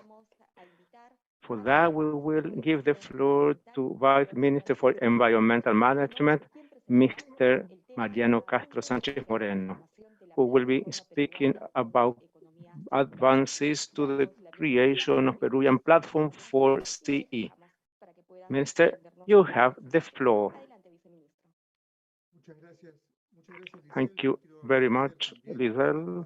I would like to thank Adriana Zacarias because before this presentation, it was useful to have heard all the ideas, processes, and comments made by Adriana regarding the global context. And Peru is part and parcel of this global exchange and transition. In this context of the forum, where we have learned about many concrete experiences and sectors from different countries, regions, sectors. So everything has been wealthy. And this presentation is being done by us, but any other representative of other sectors could be making it. So I would like to share some slides with you. Let me know if you can see them all right. Estamos viendo con claridad. Yes, thank you. Le pido, por favor, si puede cambiar la pantalla. En la parte superior, exacto. Can you, no duplicate, but just that's best. Thank you. So, and all this progress is important, and we have to bear in mind that both the outcome is important, but it's as important as the process, as the transition. And we are all involved in this effort to build a circular economy because we want this process to be participatory and multi-sectoral. And for that, all the actors have agreed to create a group responsible for producing a roadmap for the creation and implementation of a Peruvian platform for circular economy. What we want is to have a multi-sectoral approach involving regions, sectors, which make it possible to bolster, to boost, to promote this transition towards a circular economy. That's why we have come up with this idea, a platform, because we believe that this transition does not depend only on what the government may do or may not do. It also requires a collaborative effort from every actor. There is co-responsibility here. So we need enabling conditions, experiences, etc., etc. So that's why a few months ago we created this multi-sectoral group, and we embarked on a process. We held several meetings, we exchanged ideas to see the way forward, and we wanted this Peruvian platform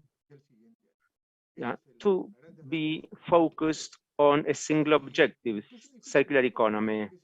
It should be based on a Peruvian deal or compact.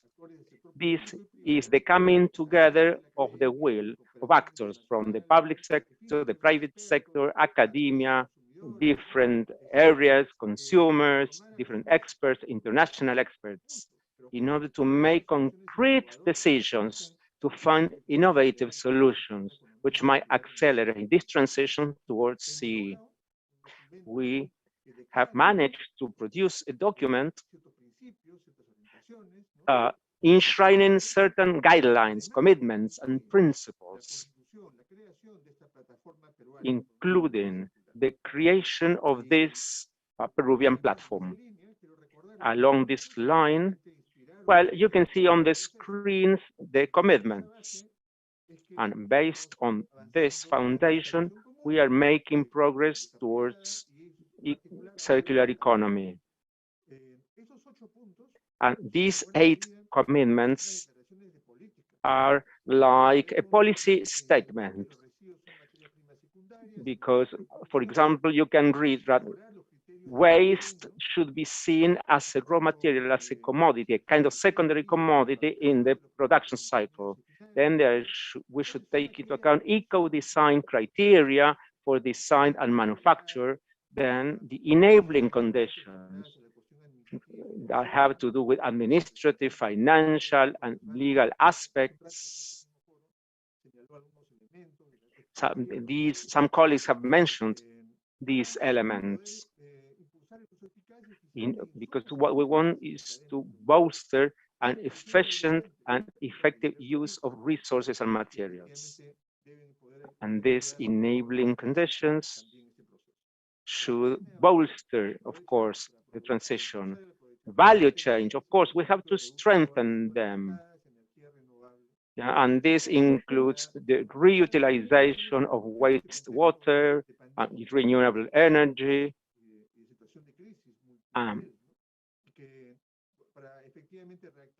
We want to reactivate the economy with an environmental and social content.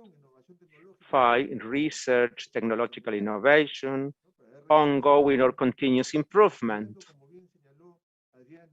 As Adriana has said, our cultural realities are all different, so we have to take into account the specific context in order to respond to local conditions.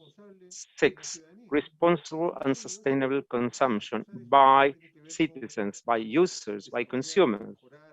This involves the improvement of public procurement strategies and practices, because the state is a big procurer and requires goods and services, but which take into account circular economy. For example, transparency, information, We need, for example, certifications, environmental seals, or similar strategies and methodologies. Number 7, that's the exchange of information and experiences at the national and international level. This forum, well, the 4th already, is a great opportunity to exchange progress, advance information, and boost new measures. Also, the Coalition for Circular Economy has shared the progress made in this arena. And this should make it possible to build capacities. And number 8 has to do with education and awareness, environmental awareness. Of course, this improves our understanding regarding scope, rules, and different aspects.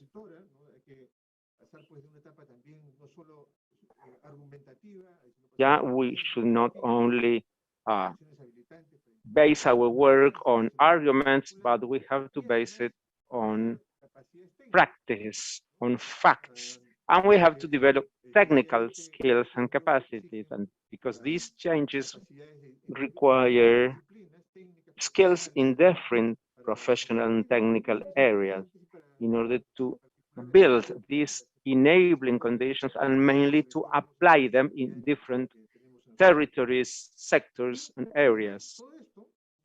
And all these commitments have a connection with the Peruvian platform. You have the connection between the public and private states to develop this vision. So, based on the invitations that we have made, we can conclude that this is the group leading this process.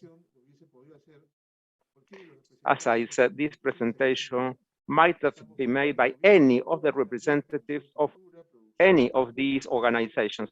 You can see the different ministries, different business groups, members from academia, communication. You see different sectors. You see Lima Business Chamber, different corporations, the National Industry Society, exporters associations. You see there, Abresa, they made a presentation shortly ago. You see trade unions, workers' federations, business organizations. You see also members from academia. So the trade unions are there. So that opens the door to great opportunities for dialogue, for public-private dialogue. Universities from Lima, from Arequipa, and from other regions. And this will promote a deeper dialogue.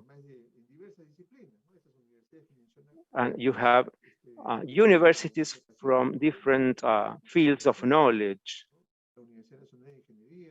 Yeah, you see the National Engineering University, Catholic University of São Paulo, the European Union. This is part of international cooperation. You have also the Embassy of the Netherlands and members of the United Nations.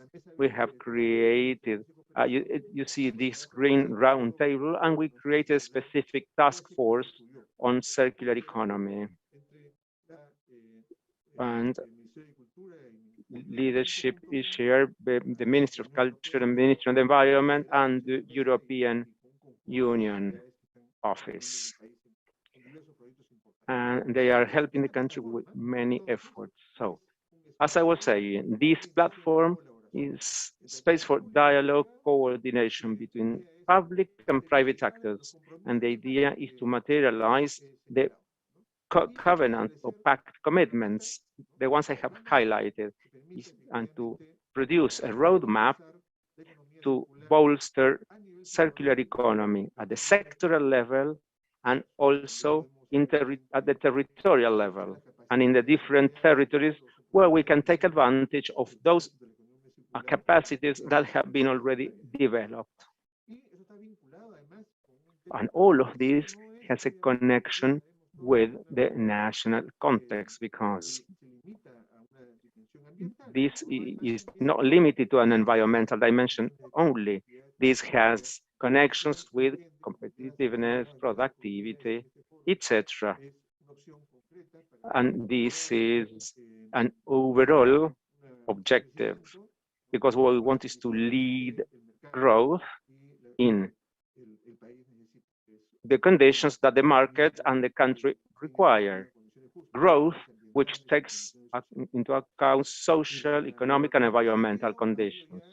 Therefore, some progress has been made.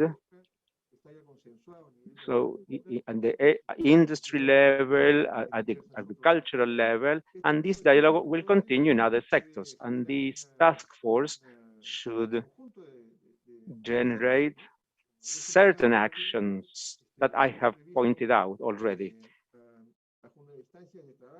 And some work and tasks that will be implemented, different efforts are being made, some connected to the creation of the platform, the implementation of the objectives, etc., etc. We have already devised a work plan. Here you can see our schedule and time frame. Now we are at the initial stage developing the roadmap. And the diagnosis has been practically concluded.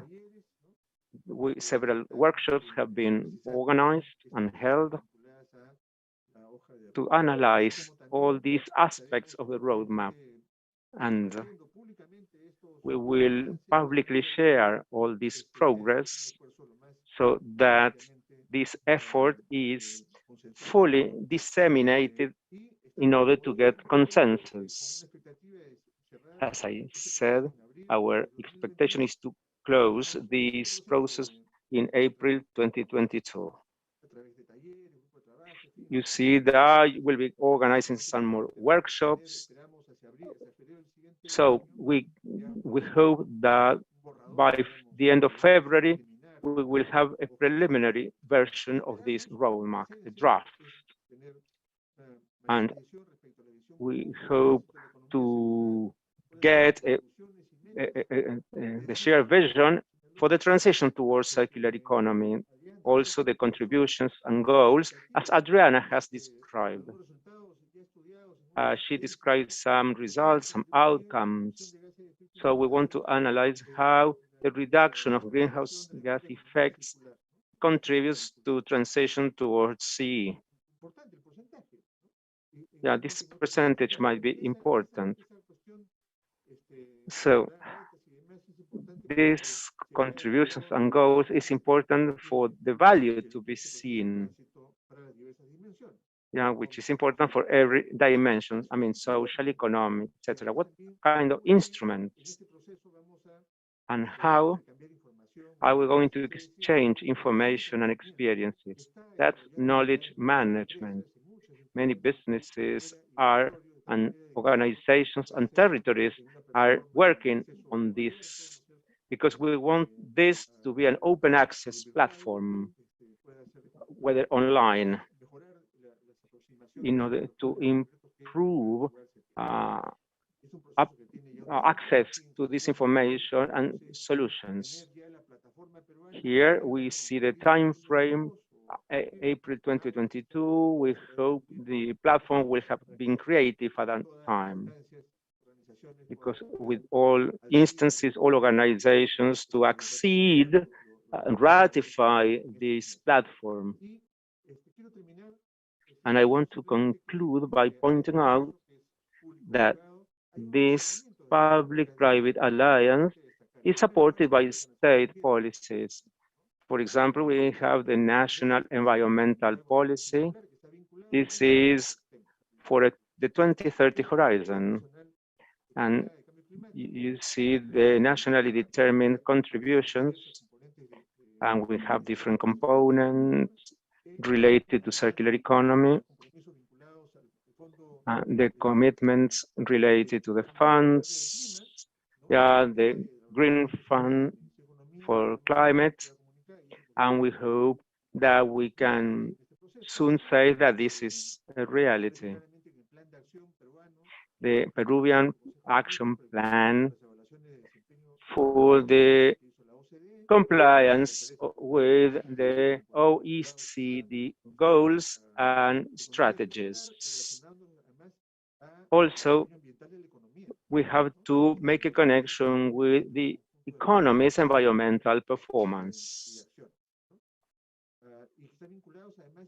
And also, you see, this has a connection with the competitivity plan, where you see the reference to circular economy. Circular economy contributes to the SDGs. Also, in the recently approved national policy has different pillars and guidelines.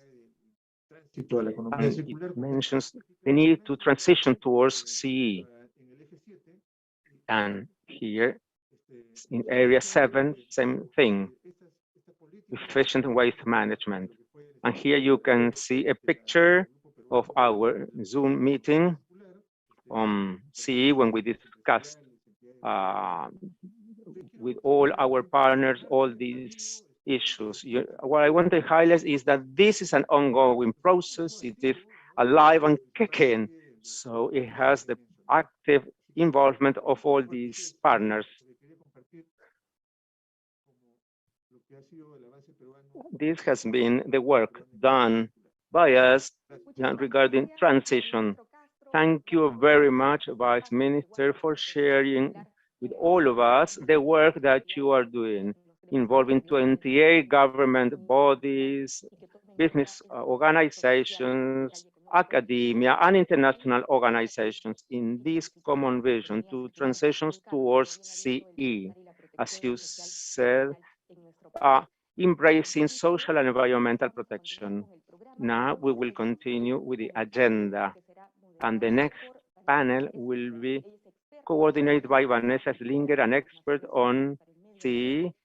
She's a member of the UNEP. Welcome, Vanessa. You have the floor. Thank you very much for the invitation. For me, it's a pleasure to moderate this panel. And this panel will involve a dialogue to learn more details about the CE platform. As the Vice Minister said, we require this joint effort. And today, in the panel, we are accompanied by 5 panelists from the public sector, the business sector, and academia. So I welcome our panelists. I will briefly introduce them. Carolina Ramirez, Director for Economic Studies, the Ministry of Agricultural Development and Irrigation. Edson Apasa, General Director for Environmental Affairs, Fishing and Aquaculture, Ministry of Production. Omar Cárdenas, member of the Business Sustainability Committee of the Lima Chamber of Business. Eusebio Vázquez, President of the National Association of Ecological Producers. And academia is represented by Yeselia Cáceres, teacher at the School of Economics of the National San Agustín de Arequipa University. So we will have 2 rounds of questions, and we will follow the order in which I introduced the panelists. Each panelist will be given 3 minutes, maximum 4 to answer. Without further ado, I will open the first round. So, what are the advantages or opportunities that are provided by the Peruvian platform for CE to bolster a fair and decentralized transition towards inclusive circular economy for our country? So, first, I will give the floor to Carolina Ramirez. Welcome, the floor is yours. Thank you very much, Vanessa. Thank you for the invitation. Well, the Midagri presentation is fantastic. This platform is very important because it will provide more dynamism to dialogue. It will improve collaboration between and among actors, whether from the private or public sectors, academia, civil society, and all stakeholders, even consumers, in order to make a contribution so that this change, this transition we want to attain becomes a reality, because each ministry is working hard on their own roadmaps, establishing the policies that will guide this transition, this process. But we have to reach every stakeholder, consumers, farmers, and we have to reach each stakeholder at the local level. We want to provide them with tools, with inputs they can use in the work they do in any region, at every level, so that this becomes a reality. And of course, everyone should be working, not only ministries, but local governments, regional governments. We all have to make a contribution to the implementation of this transition towards CE. And this platform is very interesting also because information will be shared. So this will be part of public domain. And I think this is part of what we call transparent information and giving value to tools, to new practices. I mean, some already exist. Even if this is something new, there are many, many initiatives, and they were born as circular initiatives. And in other countries, there are other experiences. And of course, gradually, we will be able to adopt and include some of these cases in the platform. So we have more information, more practices. Maybe we don't have to reinvent the wheel every day. We can adopt some practices and adapt them to our reality. And that's a way of accelerating this transition. So I think this is very important. The group behind this platform has a big task in their hands. They have to raise awareness around the entire country to develop the platform, and so that the platform is fully used. This is all I would be able to tell you for the time being. Thank you. Thank you very much, Carolina. And now I will give the floor to Mr. Edson Apaza. So what's your idea regarding the advantages, what you see in the platform? Thank you. Thank you. I would like to say greetings to the Vice Minister and to all the panelists. After having listened to this brief summary of the roadmap, I would say that the objective, the general objective of this process is to transform this linear into a circular model. This would give us some advantages, at least from the fishing and aquaculture sector. These would link and liaise all the public and private actors. And this coordination, this articulation, this interconnection, will be a challenge, how to introduce this component into the transition towards CE. and this will make a contribution to improving public policies, as well as the rules and regulations.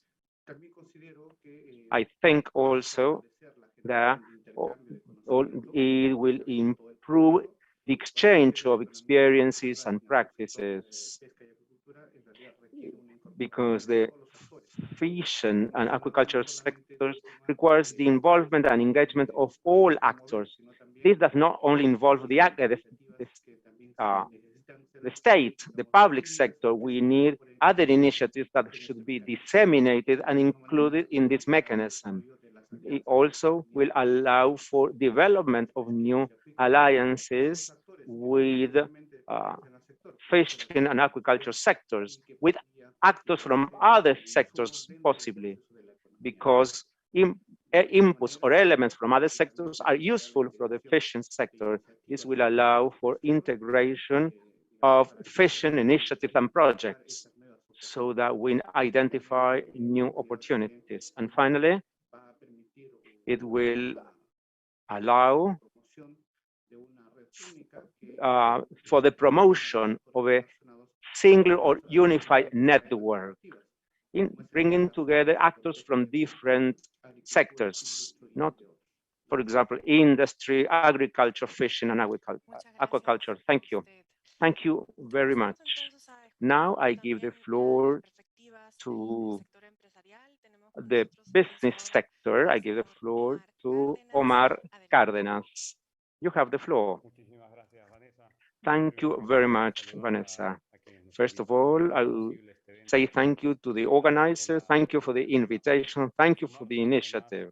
And of course, we fully support the goals that have been described for sustainable business sector together with the state. The Chamber of Business brings together a huge number of business people who willingly take part in this association, in this chamber, as if it was a trade union. This is not just a local chamber. It exerts huge influence on the economic activity at the national level, taking into account the centralization of our country. But you know, there's something we agree on with the previous panelists. I think it's important to highlight that this kind of white book, a kind of common identifier between all the partners in the private and public sectors who are involved in this initiative, is the main advantage. There have been some individual initiatives among some businesses. They have developed some sustainability projects, and they have morphed into CE models. This is important. This is not just something individual, but a bigger commitment. Another advantage is that thanks to the existence of the platform and some speakers, we are closer to the experiences of different sectors. In the economic model we have, the idea is to take advantage of those synergies. In other words, to use those experiences for other models and to involve other players, which would be the third advantage. Because this is a participatory model, as was explained before. So thanks to these synergies, we can add on new players, not only producers, not only the public sector, not only the large companies.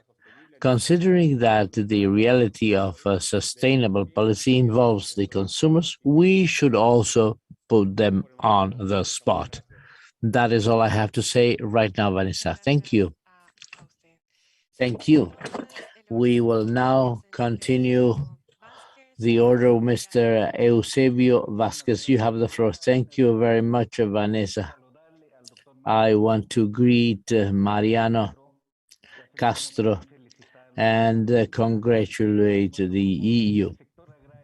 As the agricultural sector cannot be left behind, it is for us not only very important, but it is also a very good opportunity. Likewise, I would like to congratulate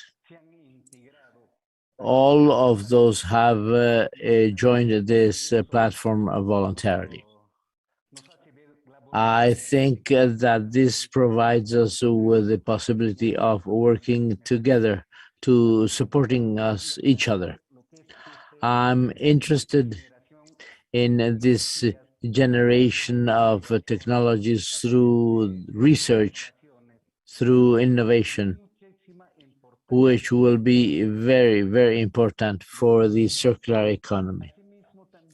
Likewise, the topic of education.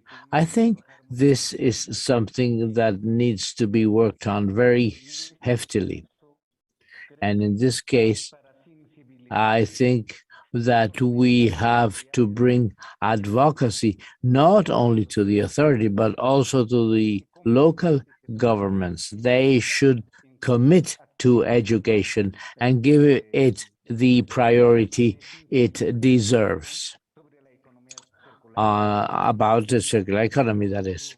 Many local governments depend on the agricultural sector, the productive sector. That's why it would be so important for them to give priority to education. And likewise, we need actions. And that would be my final words. Thank you, Vanessa. Thank you, Mr. Vasquez, for being with us. I would like also to invite Yesenia Cáceres to share the academia, the perspective from the academia and how you see that as an opportunity. Thank you, Vanessa. I'm a professor at the University of Arequipa, and I teach at the School of Economics. And I have listened very carefully all of the presentations heard today, and I see that there is a wonderful opportunity for synergies stemming from this platform. In our School of Economic Affairs, we have a research line pointing at circular economy. Within the study plan, the curriculum, there are courses and contests on this issue, and especially on research. Actually, thanks to the support of one of the groups, we have a lot of research, and among the data of the research carried out by the San Agustin University in Arequipa, there are a number of publications on high impact magazines, and we are interested in topics linked to circular economy, in agricultural science, biochemistry, genetics, molecular biology, also science of materials. And where we have most work is in the business management and accounting. There we have analysis linked to concrete cases of SMEs that could revisit the way they work by saving resources, especially alongside the circular economy issue. Chemical and in energy, power, and of course, social sciences. We cannot leave them aside, where we take on board the local knowledge base. So working with this platform allows us not only to talk and share knowledge, but also to be able to carry out the necessary research according to our own context. And that is a very important opportunity, because if we are apart, we research on topics that do not have an impact. But if we are united, we will be able to better respond to the challenges ahead. Thank you very much, Vanessa. Thank you, Yeselia, for this opinion. So if I have to sum up what you have said, I would say that for starters, this platform is a common identifier. It allows us to better understand the circular economy it is a step that will assist us in giving new dynamics to the local, regional, and other governments, the producers, the consumers. We have seen that this is a place for joining, for people getting together, how to include that in different sectors and generating alliances. Something else that has been said is how do we share the information? This has to be said. These can be good practices that allow us to motivate the good practices, but also this information assists us in researching or in motivating or in detecting the voids or in generating the knowledge that we need. What Cecilia just mentioned is very important because sometimes we have very good studies at the global level, but this technology has to be adapted to the local context. And finally, I would like to use what Eusebio Paz mentioned. That was the importance of working more on the issue of technology. So again, thank you all for sharing this very important perspective in this first round. We have talked about the advantages, and now for the second round, we would also like to talk about the challenges. I want to follow the same order, and each of us has the same 3 or 4 minutes. In this second round, we would like to know a little more your points of view regarding the main challenges that you see ahead for a just and decentralized transition towards a circular economy that is inclusive, and that the Peruvian platform for a circular economy is trying to overcome. So we will start first with Mrs. Carolina Ramirez. Madam, you have the floor. Thank you, Vanessa. On this second question from the agricultural sector, we have different challenges. We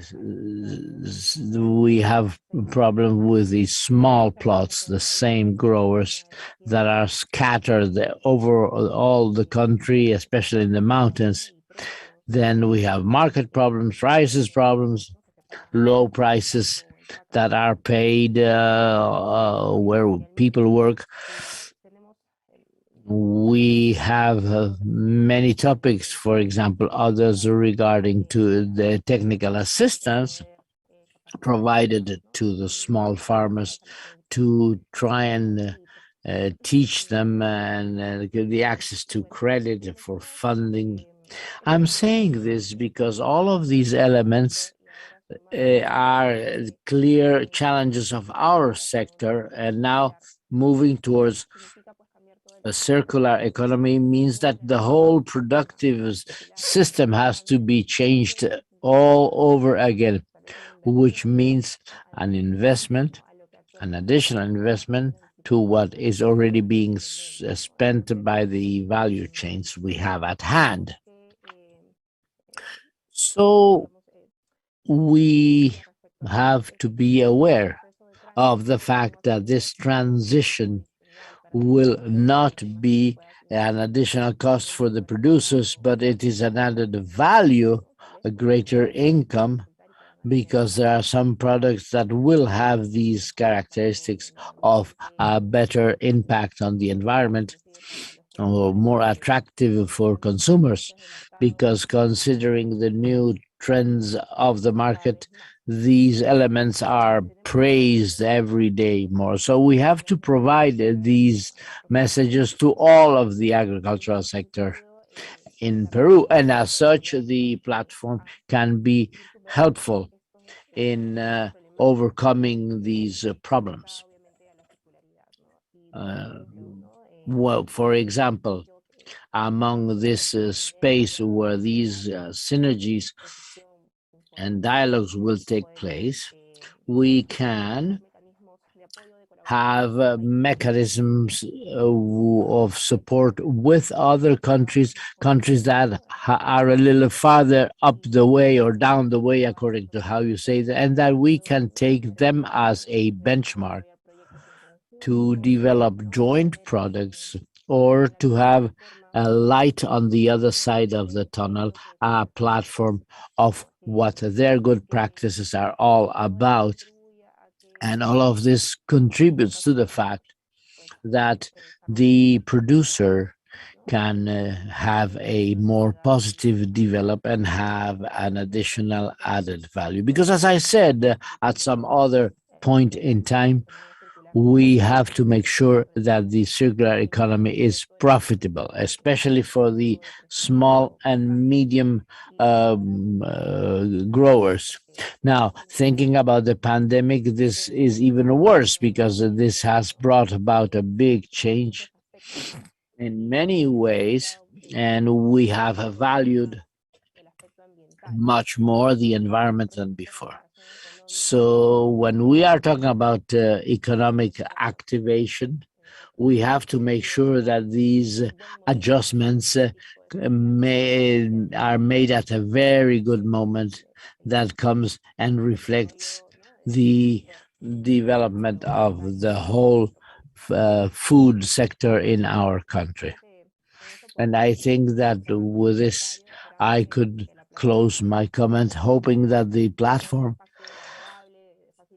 is that friendly space, easy to access space where this synergy can take place. Thank you very much. Thank you, Carolina. I would like to invite now Mr. Edson Apasa to see what are the challenges that you see from the sector, that you see that the platform can be a means to get there. Thank you. Yes, indeed. In the subsector of fisheries, getting into the gist of the conversation, we have a number of challenges. From the standpoint of the environment, one of the challenges is that we are not thinking visibly about the biodiversity, especially the marine biodiversity. And we have to know what the availability of resources is in the future, and we have to think about what the consequences would be regarding food security. The other one is optimization in the extraction process. The determination of the other components have been identified as one of the issues of the fisheries. The presence of marine waste, micro and macro plastics that have an impact, a negative impact on the ecosystems and health. Then the generation of solid waste from the effluents and from the dangerous residues. Remember that we in the sector of the activities, there is a wide use of the lubricants of the boats and ships. And this is another topic that has to be dealt with. Then the low valuation of the recycling elements. And then another one that has been discussed this morning and before is the change of the energy matrix. So we have to identify what are the most appropriate energy sources for us, for the circular economy. From the standpoint of the challenges of the economic system, it would be the identification of products based on the byproducts of the activity and what the uses are that could be developed in other activities. Then we have the optimization in extraction, in other words, the determination of the fishing effort to be carried out for that, for the activity to be profitable. Then to see what we do with the waste generated during the process to be used in other activities. Another topic that we believe is an economic goal is the loss of traceability, the lack of funds, just like the agricultural sector. We need to overcome that, especially for the investment of new technologies fostering the circular economy. Another one is the innovation in preserving products. the lack of opportunities, and the circular services in the places where the boats are unloaded. And the last one is the informality. In the aquaculture subsector, the environmental challenge that we have, the challenge that we have is that the impact of climate change and adaptation need us to see what the consequences onto the climate change are. Another challenge that we have is the how to get away with wastewaters or solid waste. The inappropriate handling of technical waste, which are the culture crop systems, and has to do with the networks, the infrastructure, and other equipment and gear. Then the other one is the use of drugs and substances that are not allowed for fish. Another one is that there are not enough sanitary controls on a specific area, especially with an inappropriate handling of the different types of drugs that are being used. From that standpoint, we have identified the lack of funding for new technology, the optimization of water resources for the activity. Remember that both the identical systems have different treatment systems. The challenges are the same, but the diversification of the products are not. That is how we can confirm that the platform in this transition process towards a circular economy will allow us to overcome these challenges, basically through the preparation of the main sector into subsectors in the construction and implementation that promotes circular economy. It will also allow the generation and exchange of knowledge that envisages the increase of productivity. It will allow the alliances and or the partnerships and the generation of employment and the reduction of social inequalities. And finally, it will allow for new initiatives, projects, and funding sources and regulations on circular economy among the different subsectors we cover. We hope that these advantages and benefits of the platform be the result of a joint effort of all, both sectors, private and public, and of course the value chain is right in the middle of that. Thank you very much, Mr. Edson Pasa, for having talked about these challenges, these specific questions of the sector that we hope will be dealt with in the platform through that coordination of different players. I would now like to give the floor to Mr. Omar Cárdenas to give us his vision of what the challenges are all about and how the platform can contribute to tackle these issues. Thank you, Vanessa.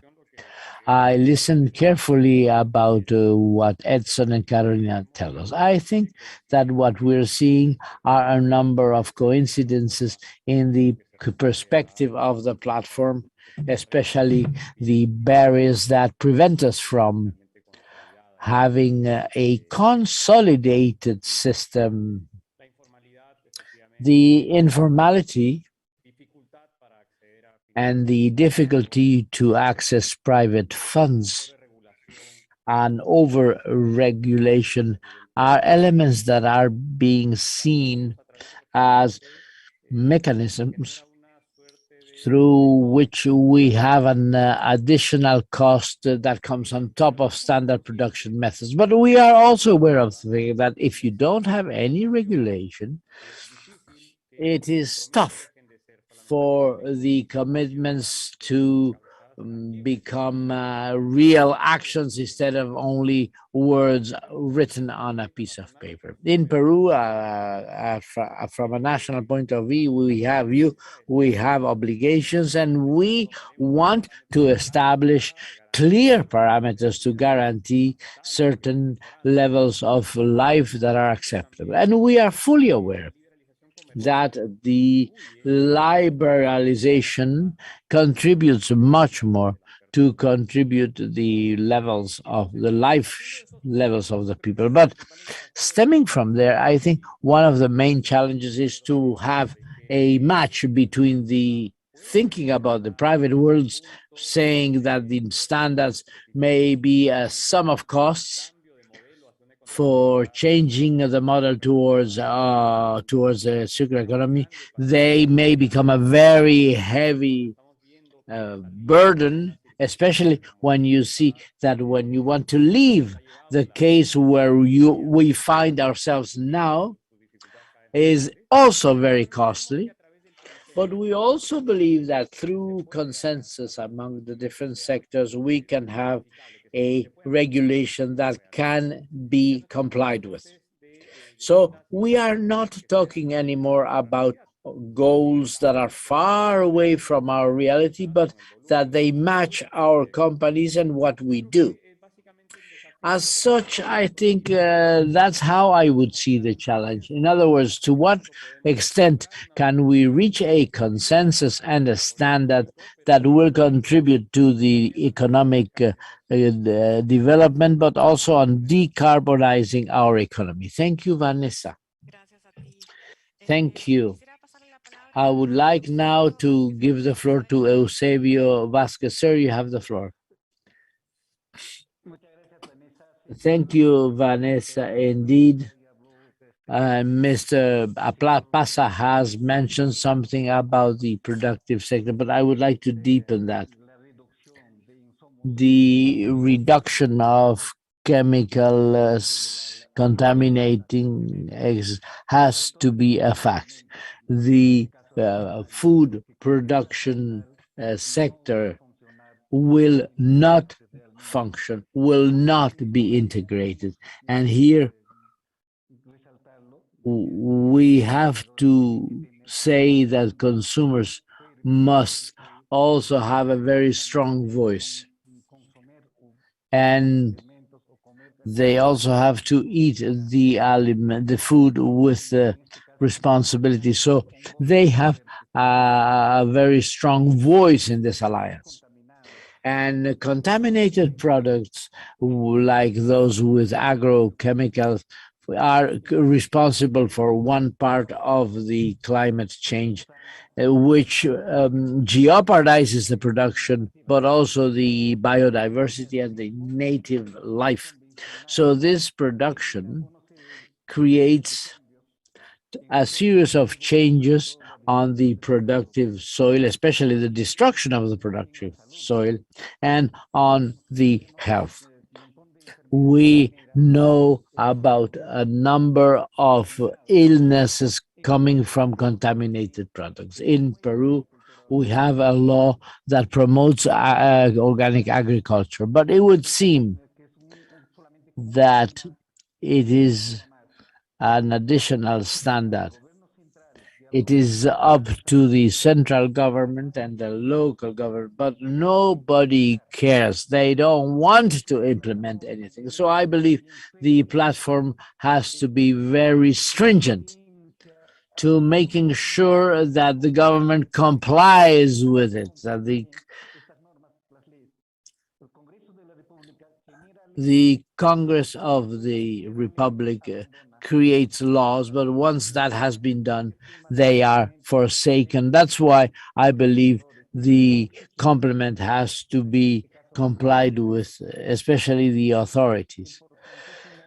That is why this platform is so important. There are so many challenges. A lot remains to be done. And we, from our side, we are absolutely committed to do that.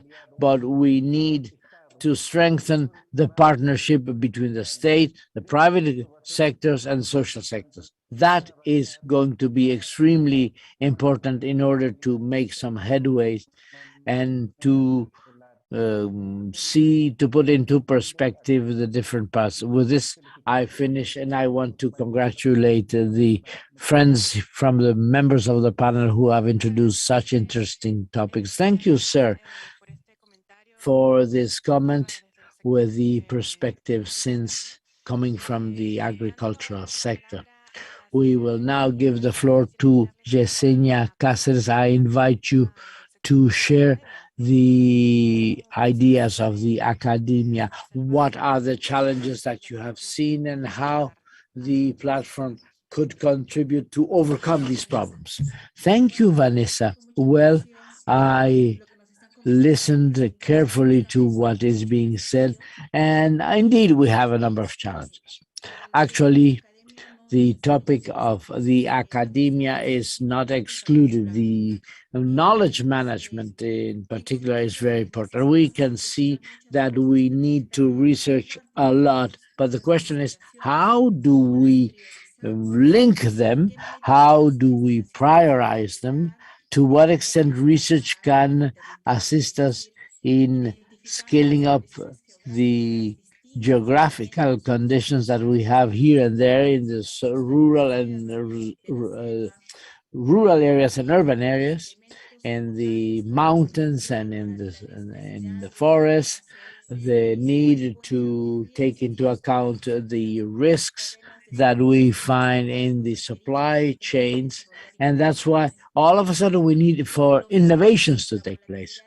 The prices, the volatility of prices, that will also have an impact on the chain, and to develop products with added value that are lower.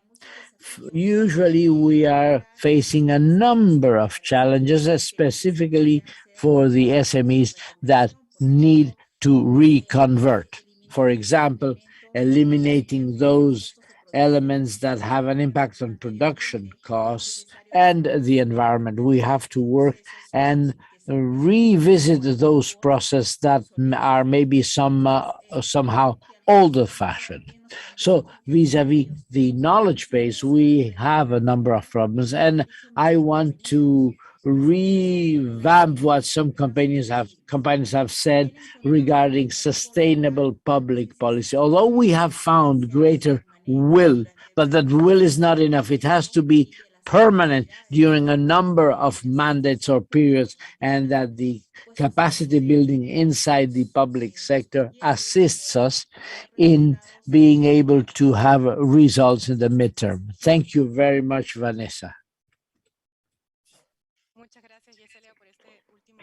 Thank you very much. Many challenges have been mentioned, but I have heard about many opportunities as well, and there is hope, and that hope, those expectations that the platform may really be a solution. I would like to highlight some of the issues that have been mentioned. I think it's important to go back to this idea that transition towards CE means changing the productive scheme. This involves costs, of course, but it's an opportunity because it makes businesses more sustainable throughout time. And the platform will provide us with a channel to open a door to funding, especially funding mechanisms to get the investments required.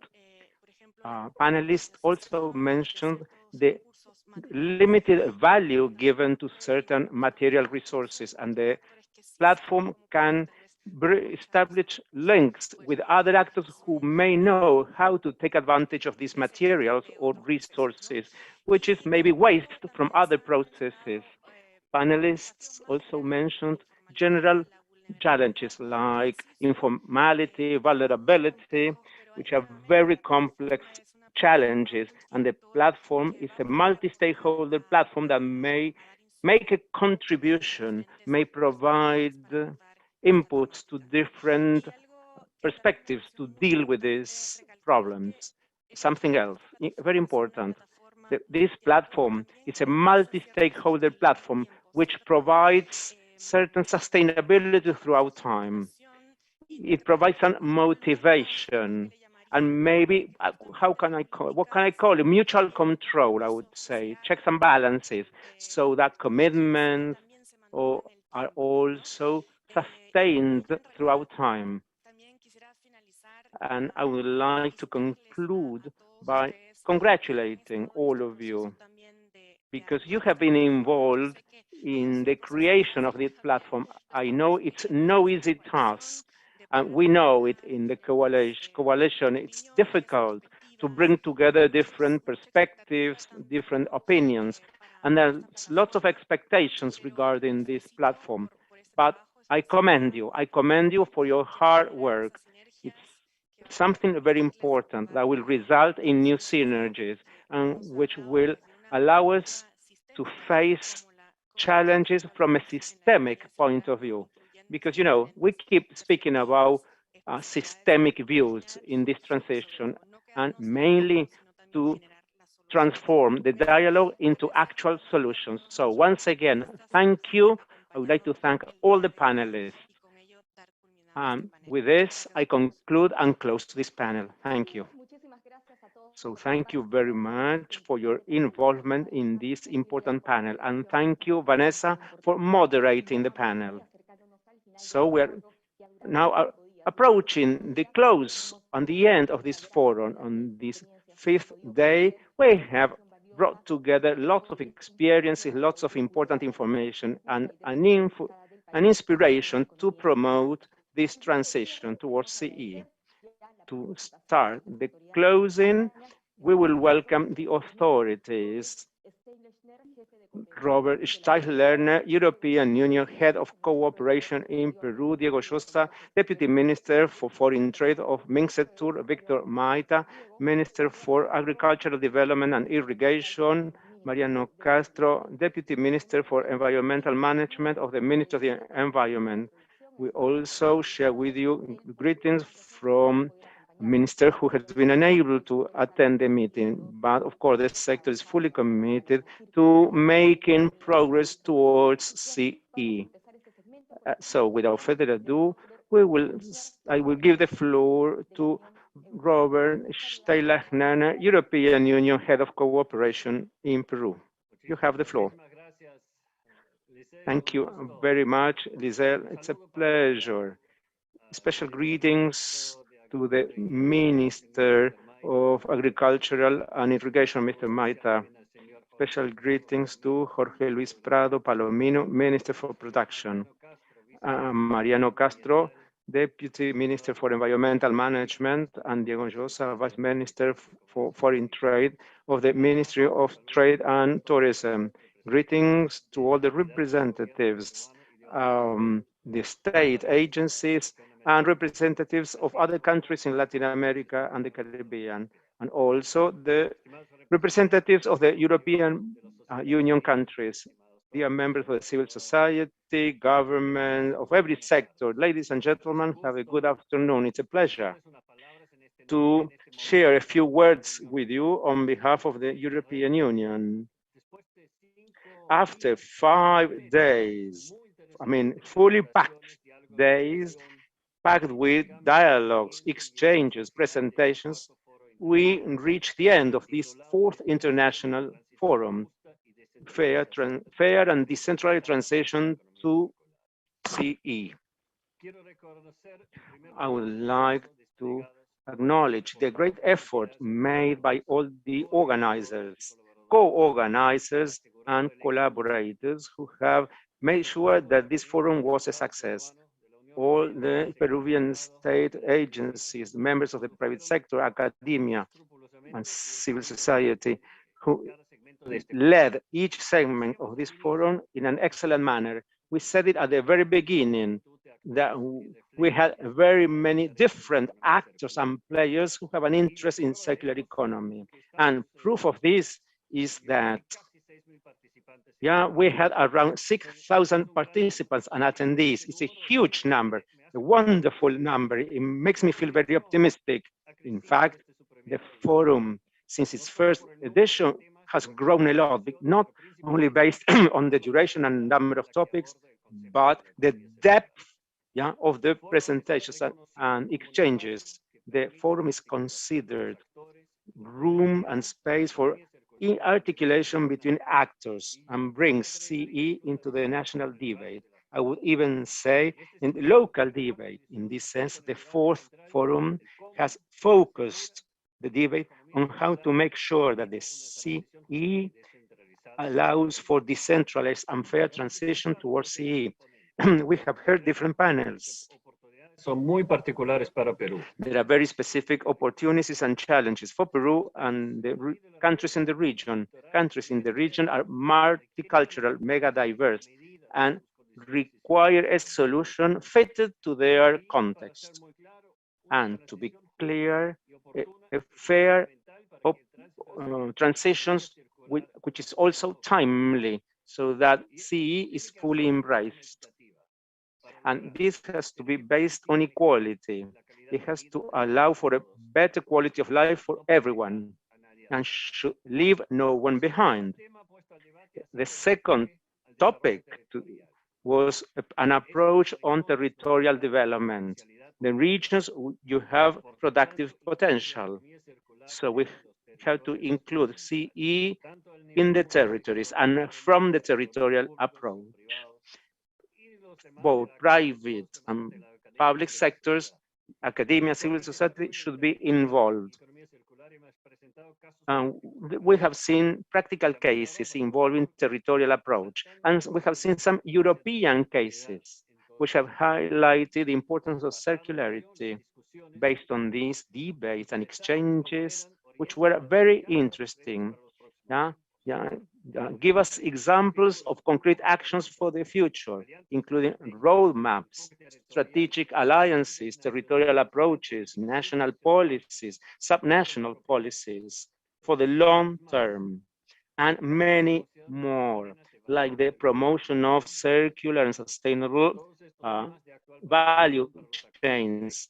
All of these topical topics are important for national, subnational, local, regional actors. Their interventions have made it clear it's necessary to have national policies to promote a real sustainable transition. I would like to congratulate you for the effort, because the objective was to be as inclusive as possible. The design has respected gender equality, translation from Spanish into sign language, Quechua. I congratulate the organizers. I think we have attained the goal. We have delivered.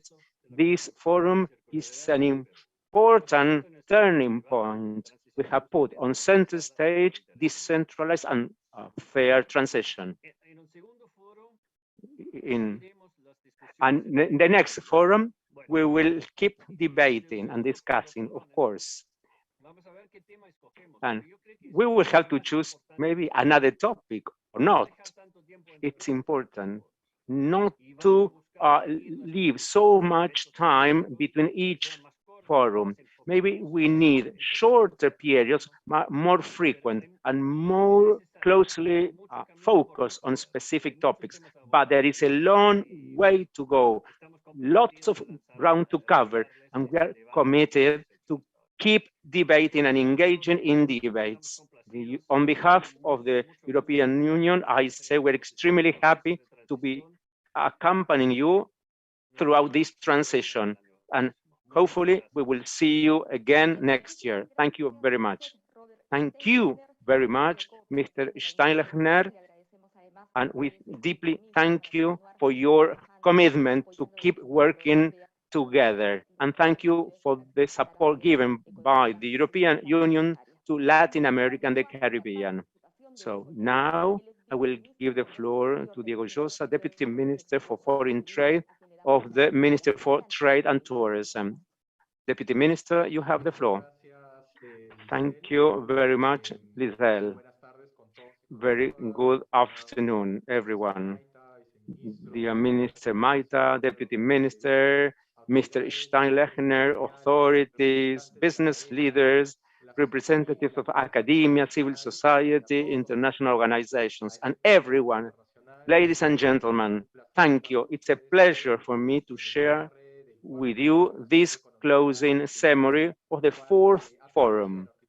This forum has opened the door to further cooperation between public and private sectors, academia, civil society, so that all together we can bolster the transition towards inclusive and sustainable CE in Latin America and the Caribbean. And greetings from the minister who would have loved to be here, as it has been discussed and highlighted and stressed. Circular economy is a key tool for sustainable development through which we want materials and resources to retain their value within the economy, reducing waste and the negative impact on environment. This is key for our country's development because CE contributes to a more efficient use of our resources and to minimizing the environmental impact. CE promotes innovation and economic growth.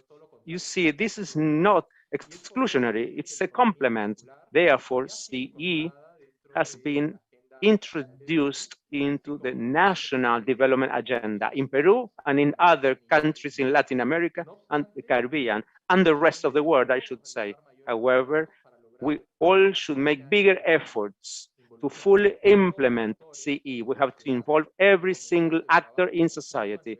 We have to foster joint work at the international level because we all have a clear goal, SDGs, for the 2030 agenda. So this kind of international forum is fantastic. It's extremely relevant in this context. Everyone can become more aware of and familiar with tools and instruments that will make it easier to transition towards CE by sharing experiences with other countries.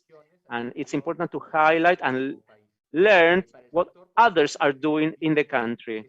For my ministry, it's important to implement public policy for inclusive and sustainable development throughout the entire country, to working together with the Ministry for the Environment. This is part of our strategies. We want to improve our competitiveness to be better exporters. We want to export quality goods, and we want to make sustainable use of our biodiversity. And we want the tourist trade to be sustainable as well. Our sector gambles on these activities based on goods and services which result in people's well-being while respecting the environment and encouraging innovation. This can be seen in our national exporting plan in order to adopt more sustainable policies and strategies within this framework. From Peru, we have implemented different initiatives and programs to increase our small exporting businesses strategies and activities, including a program of good practices and a program of circular economy. And we already have some success stories in some small exporting companies. We want to keep making contributions. Similarly, I know I am just the deputy minister, but what I can say is that the ministry has been devising new rules and standards for a more efficient use of resources in the tourist trade in order to reduce the environmental impact during the life shelf of the products that are used for this trade. And what we are doing, for example, is recognizing and acknowledging good practices and efficient technologies. And we are putting a focus on the recovery of oil, better energy use in order to increase sustainability. I am sure that this forum has been very fruitful to become more aware about program design. And this will increase the number of bridges between the public sector, the private sector, civil society, academia, and international organizations to accelerate the transitions towards CE. So we will be looking forward to developments in the near future. So we hope we all keep working together. Thank you. Thank you very much, Deputy Minister. Excellent news that you have shared. That's great. It's great to hear that CE is part of the national agenda, which is so important for our economy and the trade, tourist trade sector. So I will be giving the floor now to Victor Raúl Maita, Minister for Agricultural Development and Irrigation. Minister, you have the floor. Very good afternoon. I would like to thank you.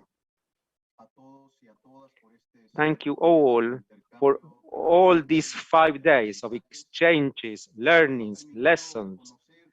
We have been able to realize that we are making progress towards CE as the ideal model for productive sectors in the country. I would like to deeply thank the Ministry of the Environment and the European Union delegation in Peru for leading this forum, together with the Ministry of Production and Agricultural Development and Irrigation. We, in our sector, are extremely happy to have embraced this commitment shared with farmers, businesses, society, civil society, and academia. We are happy to boost initiatives for sustainable business, which recover waste from other productive processes to reutilize them. Thus, we can reduce our environmental impact and the impact on biodiversity. This is just a beginning to keep embracing this model. This should be part of our action. We have to take into account different territories, regions, and sectors. We want inclusive and sustainable rural development.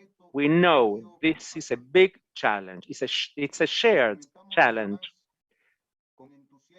Also, we are happy to say that we have published a proposal for a roadmap towards CE in the agricultural sector, and the roadmap was produced after a multi-level, multi-stakeholder process involving more than 133 representative institutions, members of academia, civil society, etc. The roadmap includes 43 actions linked to different subsectors like agriculture, family agriculture, livestock, forestry, and the impact on rural areas. In connection with the first principle of circular economy, we are implementing strategies to reduce and prevent losses and reduce food waste. That's a big effort regarding food and nutritional security. We want responsible consumption, and this ratifies our commitment to the 2030 Agenda for Sustainable Development.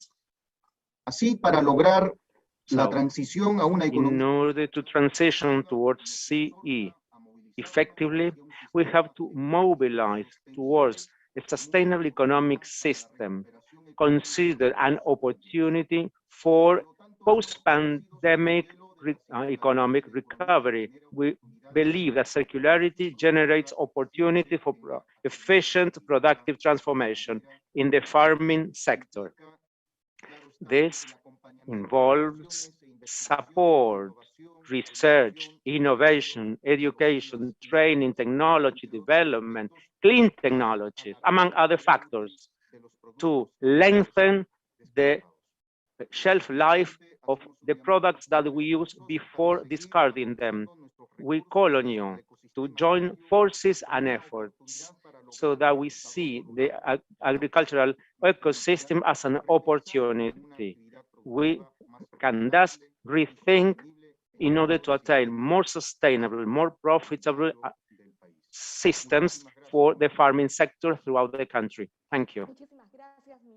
Thank you very much, Minister, for your engagement and your sector's commitment. And thank you for all the work done for the production of this roadmap.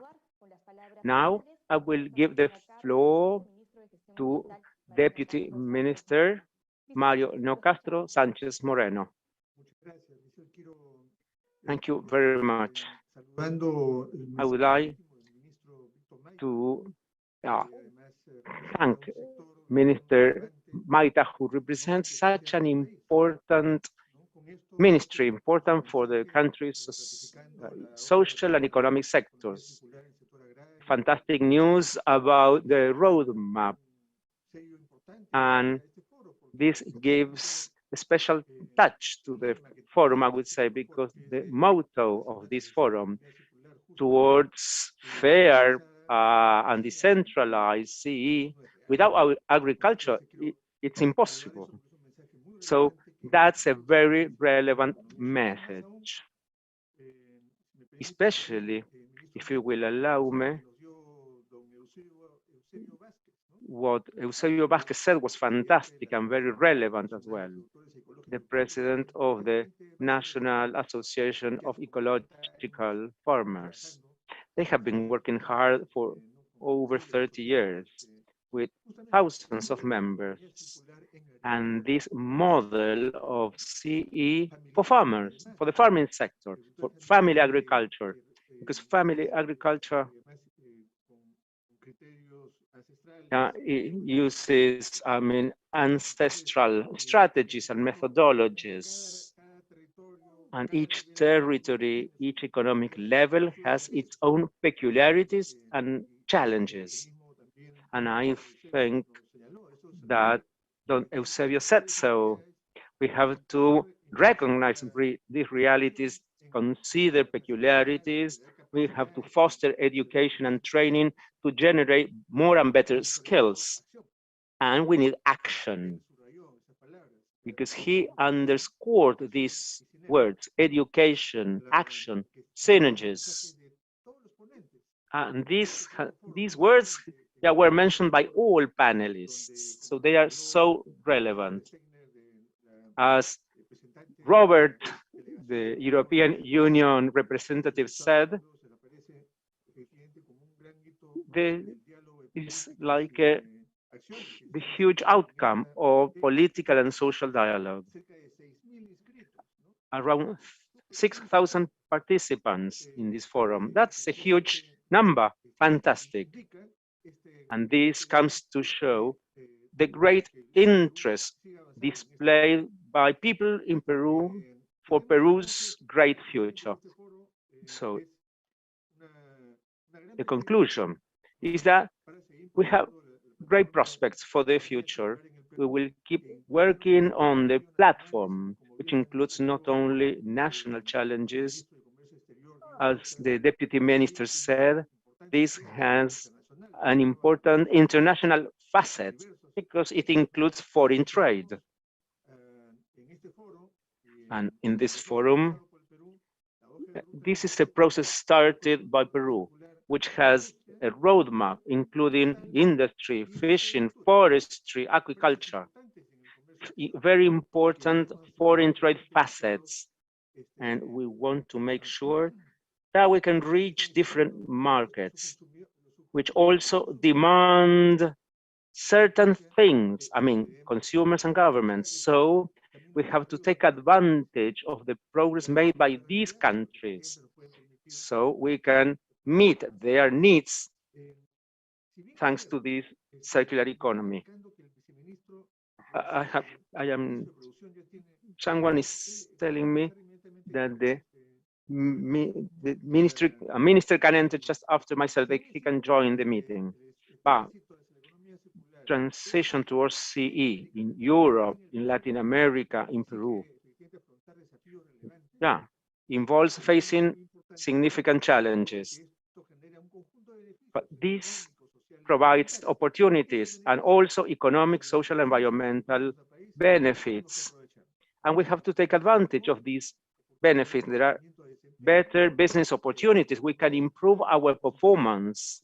And CE provides us with a tool because we have better capacity and skills to face these challenges. We have also to take into account when we speak of a change of paradigm, that doesn't mean changing every process. We have to transform some processes, improve others, tweaking some processes, and taking advantage of what already exists in every sector, in every economic sector. The platform includes all these aspects and provides a wonderful opportunity for feedback, for new synergies, and for finding responses together with academia, the state, consumers, etc. And I think that the fifth forum, yeah, because we are all working multi-sectorally, I would say, ministries, etc., etc. We are all thinking about the fifth forum because we want to identify topics of interest so we will be able to share progress, advances, and areas for improvement. And given the complexity of these issues, of the challenges, and the depth of the topics, we will maybe focus on specific segments. And maybe we can have a specific section on tourism or irrigation and specific sessions, I would say, for foreign trade. And every area or arena which has been mentioned. So there's also great interest in transitioning towards this new model. So this opens up a new door. So this forum will allow us to keep encouraging everyone and fostering this transition. Thank you very, very much to all panelists, to all attendees, and to all of those who organized this forum. Thank you very, very much. The ministries and everyone who was involved, and especially the European Union office in Peru of this fourth forum. Thank you. Thank you for these words, Mr. Castro. And we have said that the Minister of the Production, Mr. Prado, could not be with us, but he has wanted to be here. So we have his greetings. Good afternoon to the Ambassador of the European Union in Peru, Mr. Gaspar Frontini, Mr. Ruben Ramirez, the Minister of Agricultural Development, Victor Maite, the Minister of Development and Tourism, Mr. Victor Sanchez, and all of the participants of this important forum who are here today.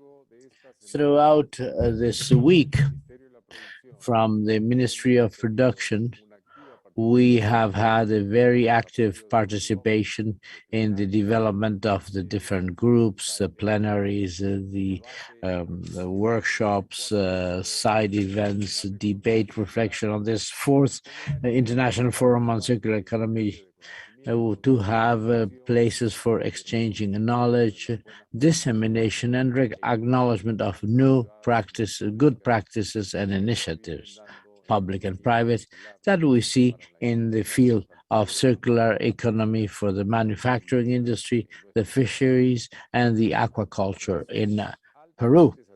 It is highly satisfactory to see how many people have been following this. They are just as convinced that the circularity is the only option to allow us to continue with our productive model by guaranteeing that it will satisfy the present needs and the future needs of our children.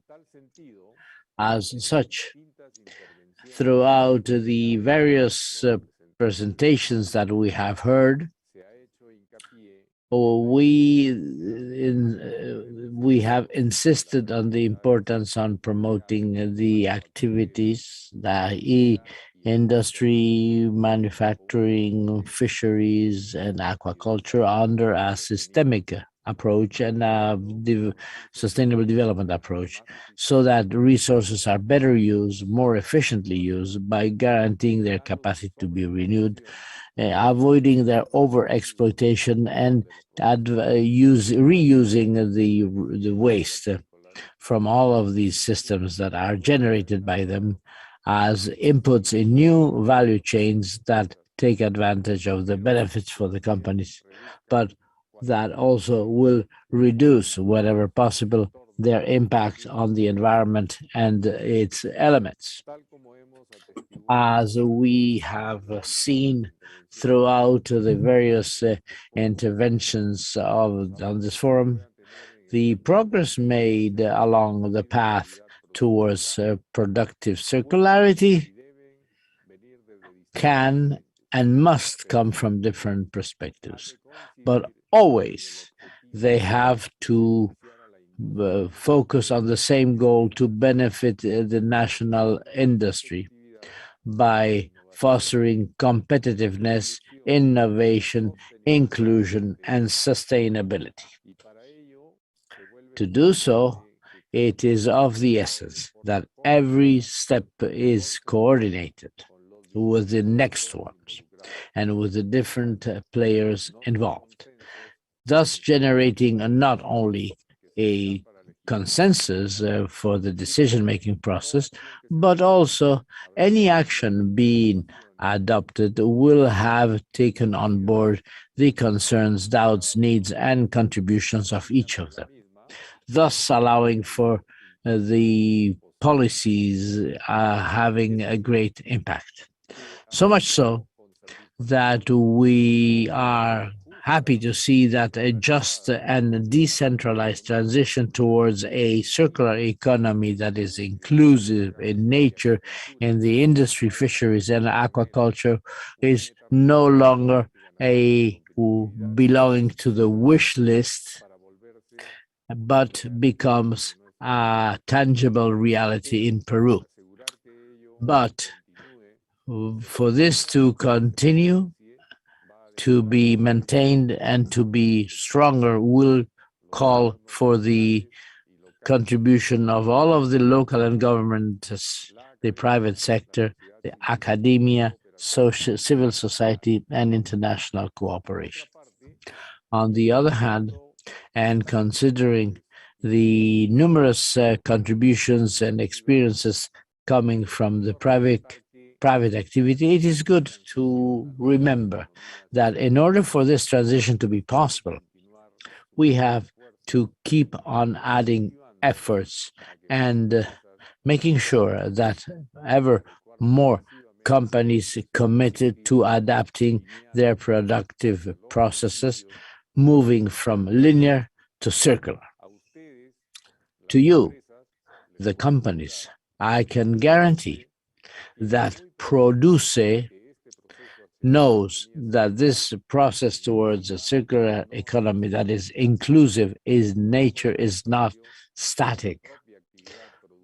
On the other counterwise, it is dynamic and continuous, and it adapts both to the requirements of the policies of the government and the realities of the population and the companies. That's why I take advantage of these final words to reaffirm once again the commitment of our sector through its different interventions, which throughout these 5 days have been tabled so that the citizens know that we want to achieve this transition towards the circular economy that we all wish. Thank you very much. Thank you. And with the message of the minister, we have reached the end of this event. We want to thank all those who have been with us today, the authorities, the speakers, panel members, and so on that have participated in these 5 days. And this forum has allowed us to have an important step because it allows for the participants to listen to the participant in language signs English, Spanish, and Quechua, and we thank the interpreters, the technical team, the logistics team, and all of the team. We want to thank all of the institutions that have organized and co-organized. Thank you, all of you, because together, in a collaboration, we have managed to have a successful fourth International Forum on Circular Economy. We hope this will be a good point for the initiatives of the circular economy of the different players looking for a just and decentralized transition towards a circular economy become a reality, where everybody can work together without leaving anybody behind. Thank you very much for your participation, and we will see each other. Have a good day.